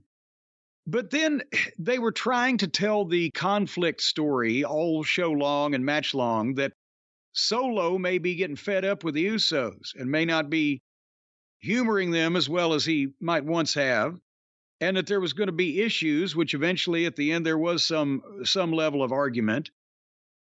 But to do this, they had kind of had the match, and then they went into a long finishing sequence where there were more tags in and out by both teams. Half of the match, it seemed like at one point, was the babyface partners disappearing and hiding on the floor. The camera caught Riddle at one point while he was supposed to be selling something on the floor for they sell like they've been hit by a fucking mail truck for minutes at a time on the floor from a body slam. And you think, well, where can they fucking be? And can't the people see him in the arena? Well, yes. The camera caught Riddle. He's down on his knees, hunched down next to the guardrail in front of the people, and he's just staring up at what's going on in the ring. Obviously conscious, obviously not in distress, and could get... So a modern kind of match that way. Finally, the Usos and Solo, as I said, one of the Usos and Solo get hot at each other. And Sammy comes from behind and throws a kick, and one moves, and he hits the other one, and hits Jay with a kick. And then Solo hit Owens with a spike, but Jay put his hand on Solo's shoulder, so Solo turned around and grabbed him, was going to spike him, but after he realized it was him, he just kept holding him and kept threatening to spike him. And they argued until Sammy leveled Solo, and then they did another babyface tag at that point. And Riddle hit his finish on Jay, but Solo came in and hit the spike on him, 1, 2, 3. And as soon as that happened, all three of the babyfaces completely disappear. After the 1, 2, 3, they're not seen again. And the Usos and Solo stand in the ring, and the Usos try to get Solo to celebrate with them, and he doesn't look happy. And, yeah, bleh. It's amazing. Out of every match on this show, this is the one that became an afterthought. The Bloodline match. Yes, yeah. 2 months ago in Montreal, the fucking babies were going in the air. And now they're fucking taking their tickets back to the ticket office, see if they can get a refund. Anyway, there wasn't... It didn't seem intriguing. The match wasn't, I think, truthfully and honestly, Owens, I know, but probably Zayn as well. I think the interplay they're having with Riddle on the backstage promos and everything, I think is a shoot, is true to life. I think they do think he's a fucking knucklehead, and they roll their eyes at him, and he fucking pesters them, and they probably started writing that in as part of the story. Well, women who don't watch wrestling want to know why he looks the way he does. Why does he dress? Why is he wearing that? And why are his legs so shiny? Well, and questions. Men who do watch wrestling also want to know the very same thing. Why do he look the way? A lot of people don't think it be like it is, but it do. It do. Well, why do he look the way he do? Which do be you be? I be See, one of the great episodes of What's Happening right there. Michael McDonald is the doobie that I want to be. Really? Not even one of the originals? Well, no, he made all the money and got all the pussy, and all the people know his name. Well, they made a lot of money before he was the lead singer. I mean, he definitely took him to another level. Well, but everybody knows his name. Don't you want to go where everybody knows your name? Do you know the name of the other lead singer, the original lead singer of the Doobie Brothers? I can't remember. Now me neither. Me neither. Well, here, let me talk about the main event while you check on that. Anyway, Cody Rhodes and Brock Lesnar. And this was obviously the main event of the evening, and the thing that probably sold the show to most people, not the local show, but around the world on Peacock or on pay-per-view that I couldn't order again because of Canelo Johnson Jr. What's his fucking name? Canelo Alvarez? Yeah, that fella. That's why I couldn't I had to watch the Peacock. I couldn't watch the real pay-per-view because it wasn't on real TV because of Canelo Alvarez Jr. Anyway, Cody and Brock is the big money match, the marquee match. That's what sold it around the world. And as soon as Brock comes out, Cody fucking jumps him and opens up. And again, this is a Puerto Rico style match. They love baby faces with fire. And he knocks Brock to the floor and he hits a dive on the outside. And now they're fighting. This is where it's called for. The main event, grudge match between two of the top stars in the company. That's where you let them fight on the floor. That's where you let them jump start. That's where you let them fucking go crazy. And he hit Lesnar with the top of the announce desk. And then he picked the stairs up and ran him into Brock's head 3 times. And hit 4 chair shots over the back. See, now it probably would have looked a little even more devastating for Cody Rhodes to hit Brock 4 times with a chair if Bunny hadn't just hit Priest 7 with his an hour ago. But nevertheless. And then finally they ring the bell to start the match. And I'm not going to criticize it here because why would any referee have sympathy for Brock Lesnar? But boom, they kicked it off. And Brock has mastered the art of selling like a monster. He doesn't sell like Ricky Morton. He doesn't sell like Ricky Steamboat. He sells exactly like what he should sell like, what you would expect from this, unstoppable, physical, fucking dominant beast. A monster in pain. Yes. The thorns in his fucking paw. That kind of thing. Godzilla, after he was flamethrowed by Mothra or whatever the fuck. No, Mothra didn't have flames. Who had flames? Which one of them had the flames? King Ghidorah had flames. Ghidorah. Yes. Nevertheless, nobody set each other on fire here, so that was another plus. But Cody opened up hot and showed the people he had enough fire as a babyface that they like. We've talked about. And then he goes for a cutter, and Brock catches him with a German. And Cody fights back and manages a crossbody off the top, but Brock catches him again, and he's just catching him without any bend in the knees or sag in the arms. And Cody's coming off the top rope, and he weighs 225 easily, right? So Brock is just, again, German suplexing him to death, but methodically, good heat. And Cody selling, as the big cat used to say, like he was going to the electric chair. And Brock with multiple different kinds of suplexes. And finally, as Brock is going to German him again, Cody's trying to hold on to something and grabs the turnbuckle pad and pulls the turnbuckle pad off one of the top turnbuckles and then gets Germaned and threw it out of the ring. So now Brock sees that metal turnbuckle exposed. And he puts Cody in the corner and he charges and Cody steps out and drop toe holds him. And Brock goes face first into the exposed turnbuckle. I'm pretty sure it was a hard way. And I'm pretty sure he meant to do it. And I'm pretty sure we saw the moment the cut opened and the blood came out. Well, yeah, and the only thing was, I saw it, yes. And Brock wearing those MMA gloves, he couldn't handle the fine, intricate stylings of a blade that quickly. And you saw pretty quick that there was blood on his head as soon as he whacked that thing. But I think he did it on purpose.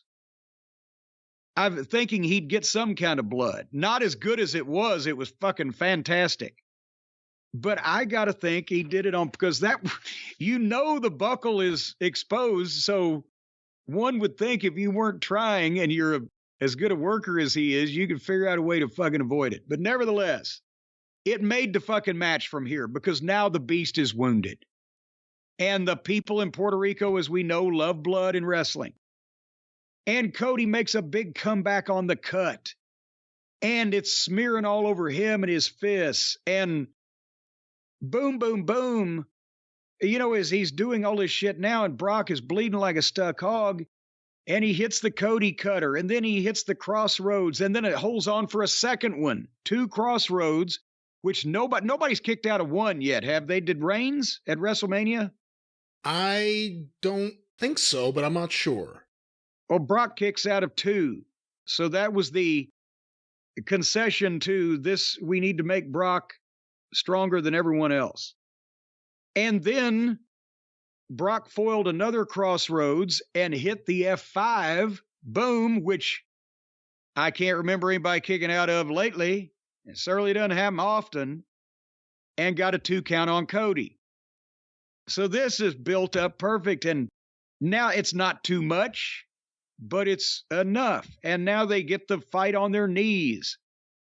And the juice is great on Brock's, all over Brock's face. And it's flying out. And Brock gets him in a double wrist lock, a Kimura, as the kids call it, and starts cranking it up.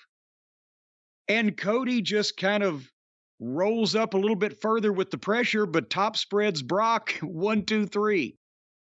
I was like, well, son of a bitch. It was sudden. It was the right result. It was very sudden and somewhat abrupt. But the match was good, and the blood was a fortuitous addition, however it happened. And Cody Rhodes beat Brock Lesnar, which was the only thing they could have done. But he didn't beat him convincingly, because you never know when you might need Brock again with the way things are going. Your thoughts? And even Brock, I mean, if he's going to lose, he lost that Lashley match, the nut shot. He'll lose, but yeah, it's not going to be just wiped out in the middle of the ring. You pin him and he doesn't move for 5 minutes. Really good match. Cody's killing it. Brock was great. I got a little uncomfortable when he hit the post because the camera was right in front of him and you literally just see the cut open up and the blood start coming out. So it's not a blade job. He legitimately got cut. Yeah. I have to think like you. He knew he would get something from that. He ran headfirst right into it. Got a little uncomfortable for a bit there when the referee didn't put on his gloves right away. I noticed that too. Do you think he got caught up in watching what was going on and forgot? I don't know, but I was waiting for that as like this has gone a little too far. Eventually he did it, but... Well, now, how long have they been doing that? Because, I mean, that was never a thing in wrestling. A guy starts bleeding, the referee puts gloves on. They got that from UFC, I guess, right? And how long have they been doing it over there? So it's not ingrained in everybody's mind. Right, but I was waiting for it because now they also have a headpiece, so someone's saying what's going on, and he has to try to figure it out. And it's Brock, so you're not going to stop that match more than likely because he'll kill you. Oh, yeah, the way he was bleeding, they should have put a full body condom on the referee if they were going to do anything, though. But, yeah, can you imagine the response if they had, in front of that crowd, in that match, at that point in time, if they had tried to derail their momentum by getting the doctor to say, well, no, stop, and he's going to check, Brock would have eaten the doctor. And then when Brock's blood all over him, and it looked like he was getting ready to finish him, and Brock all of a sudden spun out, and he's alive again. The monster's back. It's great. Brock's matches, going back I can't remember the last Brock match that was a stinker, but his big matches are usually really put together in a smart way, and I enjoy them. And Cody's been doing great. And they ought to have a T-shirt of Brock as Jason Voorhees coming up or over the side of the boat or whatever. Just when you think he's down. I will say one thing, a little disappointment, because they showed that video again like they did on SmackDown of everything that led up to this match. The idea of Cody with country bumpkin, fun-loving Brock Lesnar as his sidekick who can't challenge for the world title. There was something there. I wish we could have seen a little bit of that for a few weeks. But you know what? What's stopping him from challenging for this new world title? Who, Brock? Yeah. Very good point. I mean, everyone's assuming Cody will get the belt. Obviously, people are now thinking Roman may be in the mix because SmackDown could have people, and Heyman made a comment. People are pointing to Seth Rollins. No one's even talked about Lesnar. Lesnar technically could do it on both shows. He's a free agent. Well, yeah, but okay, I bet they're going to get Brock to wrestle in a three-way and then a finals on the pay-per-view and then defend that. Yeah, maybe not. But that's the point. That's another loophole in their logic. He can't challenge Roman for the belts that Roman has, but he could challenge for this new one because it wasn't mentioned in the stipulation. Oh, well. Well, we shall see. And, the other thing I will say about the championships, Rhea won the title at WrestleMania. Bianca, I didn't even realize until they said it here, she's held the belt over a year now. You have to think they've been building to something down the road with those two. I wonder if they will eventually unify the women's championship. Just because it would be the best way to utilize all these women that are there, the good ones, just keep them in one division on one, they can cross both shows.